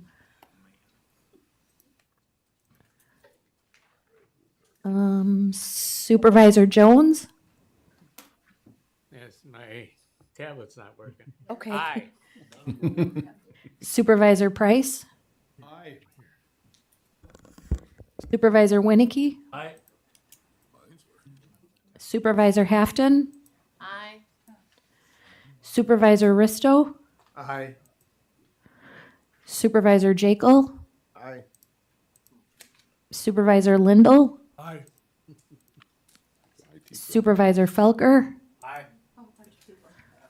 Supervisor Golson? Aye.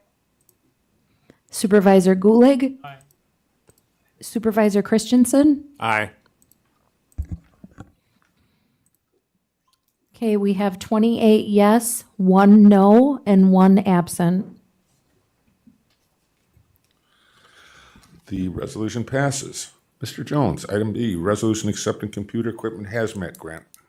Resolution number 2025-45. Jefferson County Emergency Management has received a grant to purchase computer equipment and hazardous materials response equipment. This funding will ensure the county has the necessary tools to respond safely and effectively to hazardous material incidents. The grant partially funds the equipment, and a county match of $2,542.34 is required. This resolution authorizes acceptance of the grant and a budget amendment to record the grant revenue and associated expenditures in the emergency management budget. The Finance Committee considered this resolution at its meeting on October 7, 2025, and voted 5-0 to forward to the county board for approval on October 14, 2025. Fiscal note, passage of this resolution authorizes the finance director to make the necessary budget adjustments to enact this resolution. This is a budget amendment. County board approval requires a 2/3 vote of the entire membership of the county board, 20 votes of the 30-member county board. Mr. Chair, I move for passage of this resolution. Moved by Mr. Jones, second by Mr. Jekyll. Questions, discussion? Seeing none, please vote on your tablet. Supervisor Jones? Yes. Supervisor Richardson? Aye. Supervisor Price? Yes. Supervisor Herbst? Aye. Supervisor Winnicky? Aye. Supervisor Risto? Aye. Supervisor Jekyll? Aye. Supervisor Lindell? Aye. Supervisor Felker? Aye. Supervisor Golson? Aye. Supervisor Gulig? Aye. Supervisor Christensen? Aye. We have 29 yes, 0 no, 1 absent. The resolution passes. Resolution accepting bids for epoxy flooring for mechanical room and law enforcement center. Mr. Jones. Resolution number 2025-46. Jefferson County Law Enforcement Center mechanical room houses 2 chillers and several other pieces of mechanical equipment. Typical maintenance at the end of the cooling season requires the interior tubing of the chillers to be cleaned and brushed with large volumes of water and cleaning solutions, amongst other maintenance activities. The mechanical room is directly above the finished office and similar spaces. The excess water on the porous concrete floor above the finished spaces below it raises concerns about water damage to the finished spaces. The facility director recommended installation of epoxy flooring as a waterproofing solution to mitigate damage to the existing finishes. On August 13, 2025, the director of facility issued a request for proposal to solicit bids for the installation of epoxy flooring waterproofing system in the mechanical room. 4 proposals were received. Protective coating specialist for the lowest responsible bidder with a bid of $26,408. The director of facilities recommends a contingency of $2,500 for a projected total of $28,908. The director of facilities checked references to ensure that this bidder would be able to perform the work as required and receive positive responses. This resolution authorizes the county administrator to execute a contract with protective coating specialists to install the epoxy flooring as specified in the RFP at an estimated price of $28,908. On October 7, 2025, the Finance Committee considered the proposal and recommended 5-0 to forward it to the County Board for approval. Fiscal note. The passage of this resolution authorizes the county finance director to make the necessary budget adjustments to enact this resolution. This is a budget amendment. County board approval requires a 2/3 vote of the entire membership of the county board, 20 votes of the 30-member county board. Mr. Chair, I move for passage of this resolution. Moved by Mr. Jones, second by Mr. Backlund. Questions? Discussion, Mr. Gross. Yes, I have one question. What's the square footage of the area? I do not know. Does anyone know? John Fox in the back knows. Mr. Fox.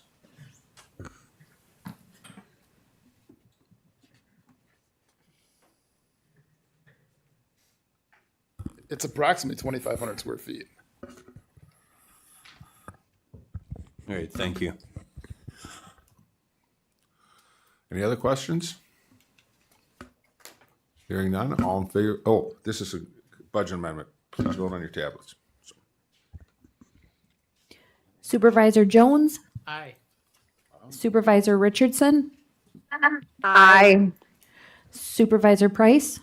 Aye. Supervisor Herbst? Aye. Supervisor Winnicky? Aye. Supervisor Risto? Aye. Supervisor Jekyll? Aye. Supervisor Lindell? Aye. Supervisor Felker? Aye. Supervisor Golson? Aye. Supervisor Gulig? Aye. Supervisor Christensen? Aye. We have 29 yes, 0 no, 1 absent. Thank you. The resolution passes. Item D, resolution accepting PSC Rural Energy Startup Program grant. Resolution number 2025-47. In 2024, Jefferson County was awarded a Rural Energy Startup Program grant, which was a federally funded grant administered by the Wisconsin Public Service Commission. The county used $67,800 from that grant for an energy audit for all facilities conducted by EE Consultants LLC and reserved $7,200 for associate recommended upgrades. The PSC opened a second round of RESP grants on May 30th, 2025. Jefferson County, through the Central Service Department, applied for $125,000 to be used for energy efficiency upgrades recommended in the audit. Central Services applied for the grant to cover most of the costs of replacing 420 interior and exterior lighting fixtures at Fair Park. The average cost to furnish and install these fixtures is estimated at $325 apiece. Based on the audit, EE Consultants' recommendations showed 113,304 kilowatt hours of energy savings, resulting in $15,020 in annual cost reductions to the county. This resolution authorizes the county administrator to accept the RSP grant and amends the 2025 Central Service Department budget accordingly. Because this work will be done at Fair Park, the Fair Park Committee recommended this resolution at its meeting on September 11th, 2025. The Building and Grounds reviewed this resolution at their meeting on October 6th, and the Finance Committee voted to forward this resolution to the county board at their meeting on October 7th. Fiscal note, passage of this resolution authorizes the county finance director to make the necessary budget adjustments to enact this resolution. This is a budget amendment. County board approval requires a 2/3 vote of the entire membership of the county board, 20 votes of the 30-member county board. Mr. Chair, I move for passage of this resolution. Moved by Mr. Jones, second by Mr. Paulson. Questions? Discussion? Please vote on your tablets. Supervisor Jones? Aye. Supervisor Richardson? Aye. Supervisor Price? Aye. Supervisor Herbst? Aye.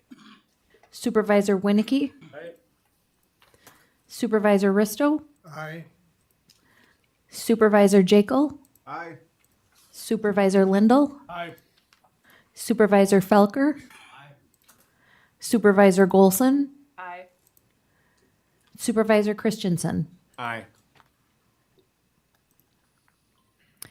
We have 29 yes, 0 no, 1 absent. Resolution passes. Takes us to item 11. Highway Committee, resolution authorizing the purchase of a sign truck for the Highway Department. Supervisor Jacob. Thank you, Mr. Chairman.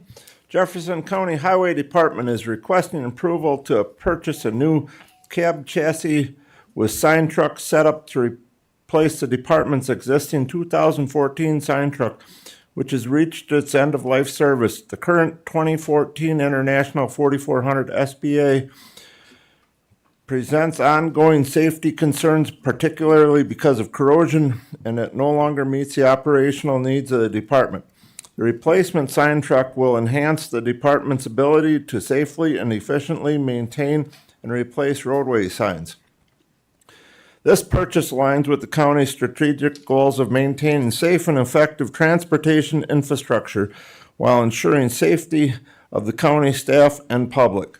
The procurement of the sign truck followed the county's purchasing ordinance competitive quote process to ensure fiscal responsibility. Approval of this resolution supports continued investment in reliable, modern equipment necessary for high quality of public service delivery. This resolution authorizes purchase of a cab chassis and sign truck setup from the lowest responsible bidder for the total cost of approximately $414,595,000. The Highway Committee considered this on September 30th, 2025, and recommended forwarding it to the County Board for approval. Down below, you can see the vendors. We only had one vendor for the sign truck setup of it. And fiscal note, funding for this resolution will be provided by the Highway Department Equipment Operations Cost Center 53241. No budget amendment is necessary. Mr. Chairman, I move for approval of this resolution. Moved by Supervisor Jekyll, second by Supervisor Backlund. Questions, discussion? Mr. Brogler. Do we have a best guess approximate how long we'll get usage out of this vehicle? Mr. Jekyll. I'm going to guess a good 10 to 12 years for sure, depending on its usage. We do a lot of state road signs for the state too, so this truck isn't just the county highway, going out and doing county. They do township road signs too. I see a affirmative from our highway commissioner in the back, nodding his head as well. Any other questions? All in favor, say aye. Aye. Aye. Opposed? Opposed. The resolution passes. Item 12, Land and Water Conservation Committee, resolution authorizing the purchase of perpetual agricultural conservation easement.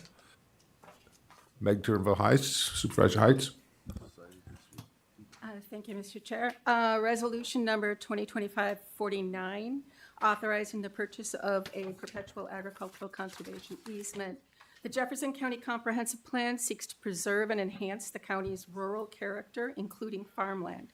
One way to accomplish this goal is to purchase conservation easements that protect agricultural land from development using grant funds from the Natural Resources Conservation Service and Jefferson County funds restricted for this use. The Natural Resource Conservation Service has approved grant funding for the purchase of an easement described below, consisting of 99 acres, with the remaining amount contributed by the landowner and Jefferson County. This resolution authorizes Land and Water Conservation Department to enter into a contract to purchase a perpetual agricultural conservation easement from Daniel J. Rolifson in the amount of $123,750, consisting of 99 acres, and payment of title insurance and closing costs in the amount of $2,777. The Land and Water Conservation Committee and the Finance Committee considered this resolution at their meetings on September 17th, 2025 and October 7th, 2025 respectively, and recommended forwarding to the County Board for approval. Fiscal note, the total Jefferson County price of the proposed conservation easement, title insurance, and closing costs is $126,527, which is currently appropriated in the 2025 Land and Water Conservation Department budget. Mr. Chair, I move passage for this resolution. Second. Moved, who's second? Second by Supervisor Lund. Questions, discussion? Seeing none, all in favor say aye. Aye. Aye. Aye. Opposed? Passes. Item 2, resolution authorizing the application and implementation of Wisconsin Department of Natural Resources I believe that's boats, not bores, Clean Waters Grant. Resolution number 2025-50, authorizing the application and implementation of Wisconsin DNR Clean Boats, Clean Waters Grant. The Wisconsin DNR has a grant program called Clean Boats, Clean Waters, which funds staff to educate boaters about aquatic invasive species laws. In partnership with the town and city of Lake Mills, the Jefferson County Land and Water Conservation Department will implement this grant program on Rock Lake in 2026. The town and city of Lake Mills will provide matching funds for the program. This resolution authorizes the Land and Water Conservation Director to apply for and implement the requirements of the Wisconsin DNR Clean Boats, Clean Waters Grant. The Land and Water Conservation Committee considered this resolution at its meeting on September 17th and recommended forwarding it to the County Board for approval. Fiscal note, the total project cost is $7,910, with the DNR grant covering $5,932, and the town and city of Lake Mills contributing $1,800. The Land and Water Conservation Department budget will cover the remaining $178. The grant amount, municipal amount, and corresponding expenses will be included in the 2026 budget. No budget adjustment is necessary. I move for passage of this resolution. Moved by Supervisor Turville Heights, second by Supervisor Lund. Questions? Discussion? All in favor say aye. Aye. Aye. Opposed? Passes unanimously. Item C, resolution authorizing the application and implementation of Wisconsin Department of Natural Resources Lake Monitoring and Protection Network Grant. It's resolution number 2025-51, authorizing the application and implementation of a Wisconsin Department of Natural Resources Lake Monitoring and Protection Network grant. The Wisconsin DNR provides annual support to counties for lake monitoring and aquatic invasive species prevention and management activities referenced as the Lake Monitoring and Protection Network grant. The amount allocated in 2026 for Jefferson County is approximately $13,003, and a grant application is required to be submitted to obtain the funds. This resolution authorizes the Land and Water Conservation Director to apply for and implement the requirements of the Wisconsin DNR Lake Monitoring and Protection Network grant. The Land and Water Conservation Committee considered this resolution at its meeting on September 17th, 2025, and recommended forwarding to the board for approval. Fiscal note, the total 2026 grant award is approximately $13,003, which will cover the cost of staff time spent implementing the grant deliverables. This grant amount and corresponding expenses will be included in the 2026 budget. No budget adjustment is necessary. Mr. Chair, I move for approval of this resolution. Moved by Supervisor Trevor Heiss. Do I have a second? Second. Second by Supervisor Christensen. Questions? Discussion? Seeing none, all in favor say aye. Aye. Aye. Opposed? Thank you very much. The resolution passes. Item 13, Law Enforcement Emergency Management Committee, proclamation proclaiming November 17th to 21st as Crash Responder Safety Week. Supervisor Morris. Proclamation 2025 5. proclaiming November 17 through 21 Crash Responder Safety Week. Whereas across Jefferson County and throughout Wisconsin, emergency responders work tirelessly to save lives and keep our highways safe, responding to more than 127,000 traffic crashes statewide each year, with 1,994 of those crashes occurring in Jefferson County in 2024.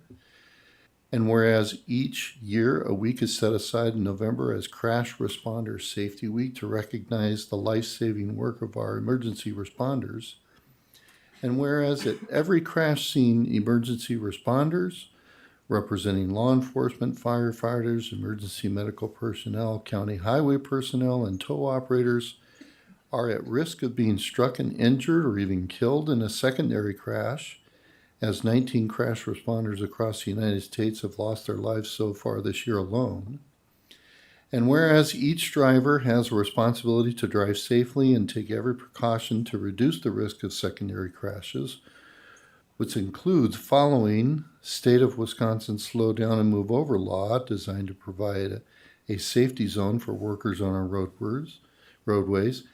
And whereas the Law Enforcement Emergency Management Committee considered this proclamation at its meeting on September 26 and unanimously recommended forwarding to the County Board for adoption, now therefore be it resolved that the Jefferson County Board of Supervisors hereby proclaims the week of November 17 through 21, 2025 as Crash Responder Safety Week in Jefferson County, and joins the Wisconsin Department of Transportation in recognizing the need for greater public awareness of the responsibility we all have in preventing secondary crashes that endanger the lives of our dedicated emergency. I move to approve this proclamation. Moved by Supervisor Morris, second by Supervisor Drana. Questions? Discussion? All in favor say aye. Aye. Aye. Opposed? Hearing none, the proclamation passes. Item 14, Planning and Zoning Committee. Report, Mr. Jekyll. Thank you, Mr. Chairman. Report to the honorable members of Jefferson County Board of Supervisors. Jefferson County Planning and Zoning Committee, having considered petitions to amend the official zoning map of Jefferson County, filed for public hearing held on September 18th, 2025, as required by law pursuant to Wisconsin statutes. Notice thereof having been given and being duly advised of the wishes of the town boards and the persons in the areas affected, hereby makes the following recommendations. The committee has reviewed and considered the facts presented in the application and received in public hearing, and finds that the criteria listed in Wisconsin Statute 1948 and Jefferson County Zoning Ordinance 2256B has been met for the below listed petitions. The committee further finds that the petitions are consistent with the Jefferson County Comprehensive Plan and Farmland Preservation Plan. For further support to the committee's recommendations can be found in the staff reports and individual petition files on record in Planning and Development Office. Approval of the petitions as listed, dated this 14th day of October 2025, Blaine Paulson, Secretary. And with your... On to the ordinance. Okay, amending the ordinance ordinance number 2025-11, amending the official zoning map Whereas Jefferson County Board of Supervisors has heretofore been petitioned to amend the official zoning map of Jefferson County, and whereas petitions as listed were referred to the Jefferson County Planning and Zoning Committee for public hearing on September 18th, and at its meeting on whereas on the meeting on September 18th, the Planning and Zoning Committee considered request to amend the official zoning map of Jefferson County after conducting public hearing regarding requested amendment and after receiving recommendations from the affected town, hereby makes the following recommendations in open session. As the rest of it you can read is the normal. Mr. Chairman, I move for adoption of this ordinance. Moved by Mr. Jacobs, seconded by Mr. Paulson. Questions? Mr. Kennard. I'll abstain for potential conflict of interest. This is duly noted. Any other questions, discussion? All in favor, say aye. Aye. Aye. Opposed? Hearing none, this passes via voice. Item C, ordinance amending the Jefferson County ordinance to regulate solar energy systems. Thank you, Mr. Chairman. Ordinance number 2025-12. Jefferson County continues to see an interest in solar energy developments throughout the county. To date, the Planning and Zoning Committee has reviewed at least 7 solar energy developments, 3 projects over 100 megawatts and 4 projects under 100 megawatts, and continues to receive inquiries about the future developments. In addition to large-scale solar energy systems, accessory solar continues to be a popular addition to residential and commercial properties. The Planning and Zoning Committee reviewed Jefferson County zoning ordinance and recommended amendment be adopted to set forth the regulations related to solar energy systems. For the past year, the committee has been reviewing solar energy regulations and compiled draft ordinance, which was provided to the towns in January of 2025. 10 towns approved the proposed zoning ordinance, solar energy systems provisions, while 3 denied the amendment and 3 did not respond. A Class 2 notice public hearing was held on the proposed amendment on September 19, 2025. The Planning and Zoning Committee reviewed the proposed ordinance amendment numerous times over the past year, and September 29, 2025 recommended forwarding this ordinance to the County Board of Supervisors to create local regulations for solar energy systems as set forth in the attached. Fiscal note, this ordinance has no determinable fiscal impact. Mr. Chair, I move for passage of this ordinance. Moved by Mr. Jacobs, second by Mr. Paulson. Questions, discussion? Beg Turville Heights first. I think she had her hand up first. Hi, I am in support of solar, and I am generally in support of this ordinance. And I'm speaking mostly because I had a few constituents reach out to me and were confused. I just would like it clarified that this is not adding, this is my understanding, it's not adding or making it more difficult for people to get their accessory, as into their home or to their farm, solar in place, and it is not intended to discourage solar development. It's intended to ensure that we can respond effectively when there are problems, or to make sure that there is appropriate oversight and contacts and mitigation. Am I incorrect?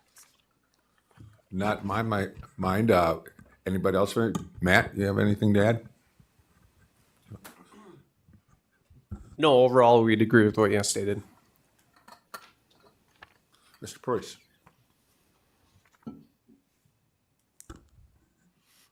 I've been a longtime advocate of renewable energy production.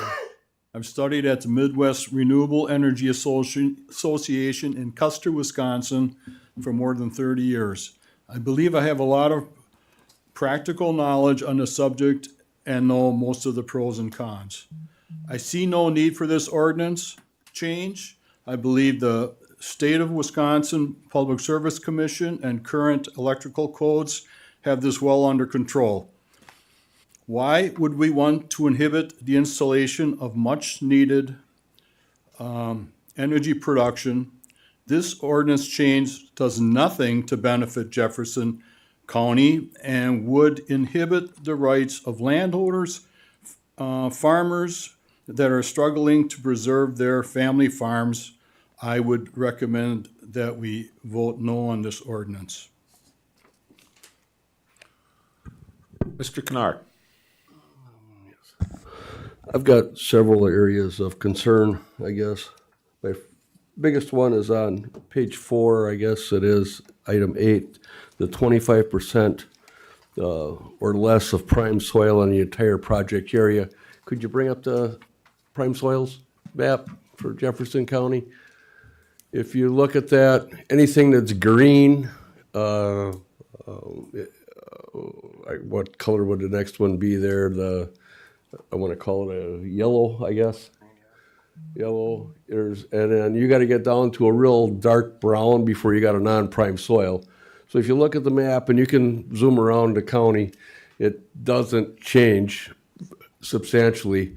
Where would you put a solar project that only had 25% prime? It's impossible. I think this ordinance would pretty much say we're not going to have any more solar in Jefferson County because there's no place available for that. It does mention that I believe the zoning committee can use mitigation measures, but that's still that's taking away other things, I guess. But and then a couple other things is the let's see, the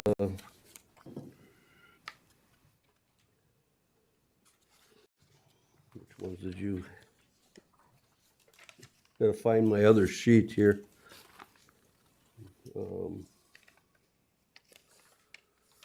On item 11, the zoning permit for putting it on your existing residence roof. I don't see a need for that. If the residence is already there, theoretically, I think it would meet setbacks or would be, if you put it on your existing roof, I don't see how, what value a zoning permit would have. And then we get down to the designated wetlands. I agree with our responders here. Would like to offer an amendment that we would say the designated wetland, but exclude, we could, I guess, want to allow for the farmed wetlands to be used. And also the floodplain. In some areas, we're under A zones, which are, I call them crayon drawings because they don't really accurately reflect. Whenever you do get a flood study, usually those zones shrink substantially. I don't see why, I imagine they're watertight, so I don't see why we couldn't have them in a floodplain, especially if it's a shallow, minimal flood. I don't think you'd want them in the floodway. I guess I'd keep them out of there, but the floodplain goes way beyond the floodway. Let's see what else we have.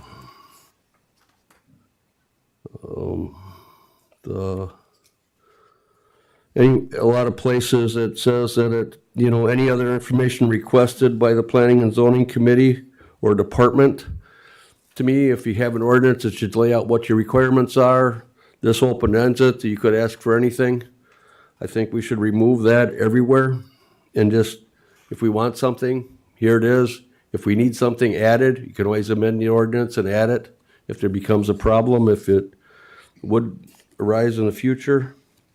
And that carries through all over most of the required items. Here's what I was looking for. The setbacks, the 500 to 700 feet. That's if you got a 150 foot wide lot and you're built in the middle of it, I guess going 700 feet past that would be taking a lot of usable or potentially usable land And, you know, you'd be wasting it, I guess. In that setback area, and it says setbacks with no exceptions. Let's see, yeah, go to unfarmed wetlands, and then the 20% grade, as long as it's maintained and vegetated. Right now, we've got 20% slopes that are farmed. I think with a solar panel on there and some vegetation underneath it, you'd have a lot less erosion. And I don't know why you wouldn't, probably wouldn't want to put a road on a 20% slope, but a solar panels on there, I don't see where that would harm the environment. Thank you. Other questions, discussion? Mr. Christensen. Thank you. So I just want to follow up on what John just said because I hadn't really heard objections along those lines. So I have a question for Matt Zangle regarding the 25% prime lands. To what extent have you thought about how much that would inhibit the number or, you know, the ability of people to place solar sites on these lands? I mean, according to the map, and I think John is probably pretty knowledgeable about the maps. Would that really inhibit quite a bit, or is there any of these following, what they call it, the conditions that could be used to allow a solar site on prime land? We didn't do any analysis on the county or any proposed sites that the committee's seen on what the 25% threshold looks like on those. Generally, the intent of the committee there was to limit the amount of solar going on prime farmland with the idea of preserving the prime farmland for your traditional agricultural purposes. What was the second part of your question? Well, those conditions yes. that are listed there, how much would you expect that those would be used? So if, for example, someone was to apply for that, for a solar development and they were unable to meet that provision of the 25%, those other caveats at the end of that statement would allow them to potentially move forward with their project with using 50, 75, 100% of the site as farm or prime land if they did some of those other mechanisms. So maybe they permanently preserve some prime farmland in a different area or any of the other caveats. So the intent there is the case-by-case analysis for each site and then allowing the committee to allow those sites. Maybe there's a site that prime farmland or the designation of prime on that site is not applicable or is not correct on that site for some reason. Allows the committee to use some discretion when they're reviewing it to allow for higher than that 25% threshold. Thank you. Mr. Morris. I'm very disappointed to hear that answer because you just said you are inhibiting it. And then you said in order to put one in, you got to buy some other piece of land to put one in. I don't understand this ordinance at all and why we ever even thought it up. It's incredibly disappointing here.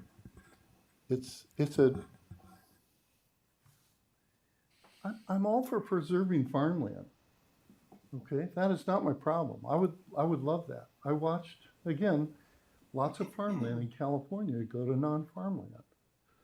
But I'm telling you what, folks, the Chicago to Minneapolis corridor is going to be developed. So should we protect what we can? Yes.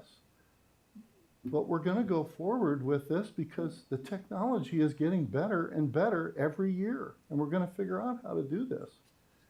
I think this is just so preemptive.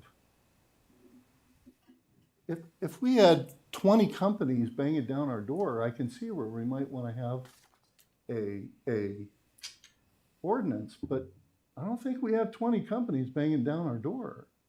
Do we? Go ahead. Yeah, we have maybe not quite 20, but the opening statement in the resolution Where was that, Mr. Chairman George? There we go. 3 projects over 100 megawatts, 4 projects under 100 megawatts. We're up to 7 currently, with a few more already identified. So I'd say probably 10 projects would be a fair statement. And we already have some testimony that the DNR has plenty of legislative control. I'm just really disappointed with that answer. This is not Matt Zangel's ordinance. gotcha. It's the committee's But he ordinance. answered it. Yeah. Mr. Gulick. Thank you, Mr. Chair. I want to ask a question that one of the people asked in public comment, and that is, who did author this ordinance? And I'm curious, what metrics were used to arrive at the numbers in the ordinance relative to the setbacks and the percentage of prime farmland and the kind of the details of this? Where did those come from? Mr. Falker. I've just got to say, I'm not a fan of solar. I think it's how much solar energy we're getting right now.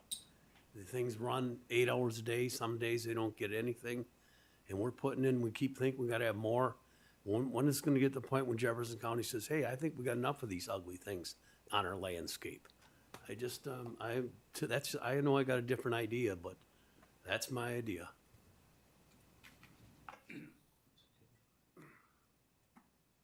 Mr. Brogler. Can someone address the idea that we're not in compliant with the state statutes on this and the potential legal ramifications? I can only, go ahead. I can only say that we, anything over a certain size, the PSC regulates. The smaller ones come to us to be regulated. And we have to, in the past, we've entered into JDAs with each one individually. Anything to add to that? If I could start, Danielle, I think it's helpful, and then I'll pass it to you. I just want to start by saying, first off, the zoning ordinance doesn't specifically have solar regulations in it. So as we're seeing these projects under 100 megawatt, remember that 100 megawatt threshold is where the PSC takes over and the county's hands are kind of out of it, and that's where we work on those joint development agreements. From that 0 to 100 megawatt is ultimately local control with some preemptions that Corporation Council will discuss. But currently, as the zoning ordinance sits, there isn't a method, a clear-cut method to regulate those, meaning ultimately, if someone were to come in and push our hand and say, you can't regulate it based on how you currently are regulating it, there is a good chance that we'd be unable to regulate solar development moving forward.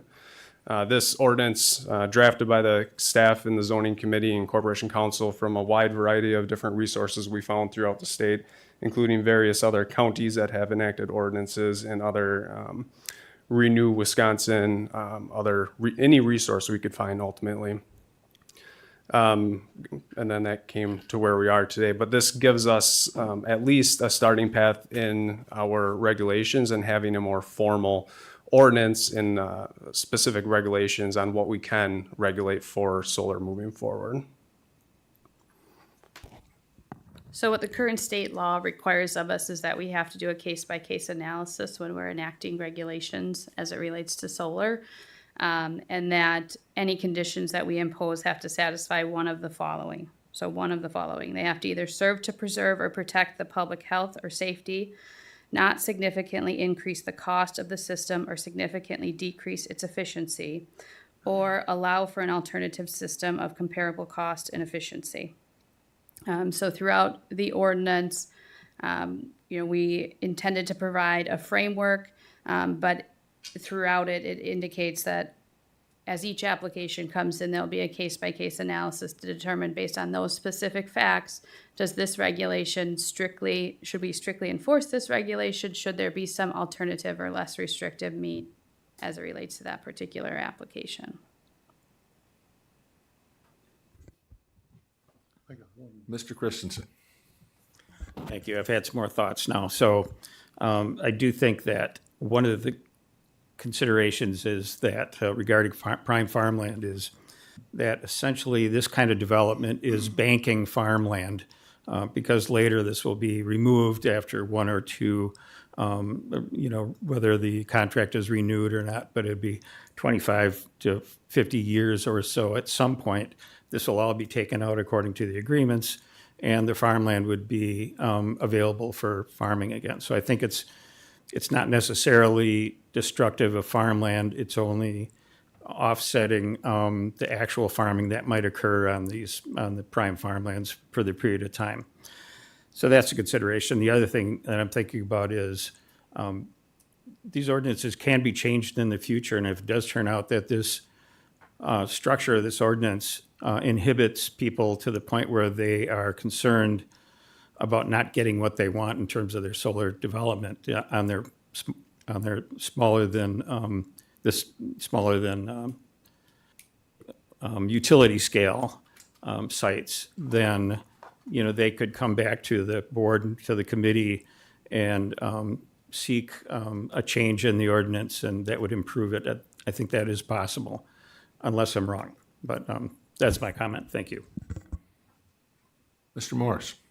I just want to go on record and say I'm actually in agreement with Supervisor Fulker. I'm actually not a great lover of solar energy as it stands right now, and I think part of that is the state of Wisconsin, the way it's set up. I think there are better ways to set up. I was just in Arizona 2 weeks ago, and that's a great place for solar energy, right? And they're tearing down solar farms like crazy there because it's not producing what they thought it would produce. You're 15, 20 years But I also don't like making this what sounds to be too prohibitive, especially for the guy who's on the family farm trying to do what he can with his farmland. Mr. Kennard. I guess when I see these, I look at solar is just another crop for the farmer. I mean, they pay better than farming does for the renting the land. You don't have to have any risk, to where you're going to get rain, whatever. You're going to get your check every month. I just, after life of the system, it can be removed and the land can go back to be farming if that's what's needed. I just don't see then again, you go back to the soil map, where would you put one where you only got 25% non-prime? You can't use more than 25% prime. It just doesn't work. And I think we would be pushing all of the systems to be the 100 megawatt or more so that the state takes over. There wouldn't be any small ones, because at this point you'd have to have a unique parcel that could support a non-prime situation like that, and there isn't very many of those. Most of our current systems that we have that I'm aware of would not be allowed under this ordinance because of the one over here, was it the crawfish is all mostly lowland? That's all wetland probably? No. Mapped wetland. So that one would be totally knocked. The badger one, that one's, maybe some of that would qualify if is some non-prime soils in that area, but it'd be very limited. I just want to say on behalf of the zoning committee that this was not intended to restrict solar. That was not their point. They wanted to be able to not have to take every one of these individually and do an individual JDA with each one and make it certain that when somebody comes there, they say, here's the regulations, we know what they are. Is it perfect? We didn't. It wasn't perfect when we've been dealing with this for a year. But I also want to say that we also heard just as much from another side said, we don't want them in prime land. So that was a compromise there. So that's one of the discussions. And as the chair, I will say you have the option of returning this to committee with your recommendations that you suggested tonight, and they would certainly be willing to discuss it. I mean, Mr. Chairman, are you good with that? Yeah, I'm fine with Yeah, that. you got to bring it to the board and see what you want to do. Yes, I'll make a motion, we send it back to the committee. Do I have a second? Second. Okay, several seconds. Okay, very good. Further discussions on that motion? Seeing none, all in favor, say aye. Aye. Opposed? Hearing none, we will continue to work on it. Okay, takes us to item 15. Appointments by the county administrator, Mr. Lucky. By virtue of the authority vested in me under sections 59.182C of the Wisconsin statutes, I respectfully request confirmation of the following appointments. Pamela Abramson and Jim Brogler to the Human Services Board for a 3-year term ending November 1st, 2028. Move to confirm. Move to confirm by Mr. Morris. We have a second by Mr. Jakel. Any questions, discussions? Everybody knows Mr. Brogler, so all in favor say aye. Aye. Aye. Opposed? Hearing none. Thank you for serving, Mr. Brogler. Public comment of a general nature. Any public, I have nothing here I've listed here. Anything else? Seeing none, we will move on to item 17, closed session. Convene in closed session pursuant to sections 1985, parent 1, parent E, Wisconsin statutes for deliberating or negotiating the purchase of public properties, the investing of public funds, or conducting other specific public business whenever competitive or bargaining reasons require a closed session for the purpose of discussion regarding potential sale of county-owned land in the Food and Beverage Innovation Campus. Moved by Mr. Brogger to go into closed section. Do I have a second? Second. Second, Mr. Winicky. All in favor, say aye. Aye. Oh, do we need a roll call? We need a roll call vote. I forgot about that. Roll call vote for going into closed session. Please use your tablets, those of you that have working ones. Supervisor Jones? Yes. Supervisor Richardson? Yes. Supervisor Price? Aye. Supervisor Herbst? Aye. Supervisor Winicky? Aye. Supervisor Jakel? Aye. Supervisor Lindell? Aye. Supervisor Felker? Aye. Okay, we have 29 yes, 0 no, and 1 absent. We are now in closed session.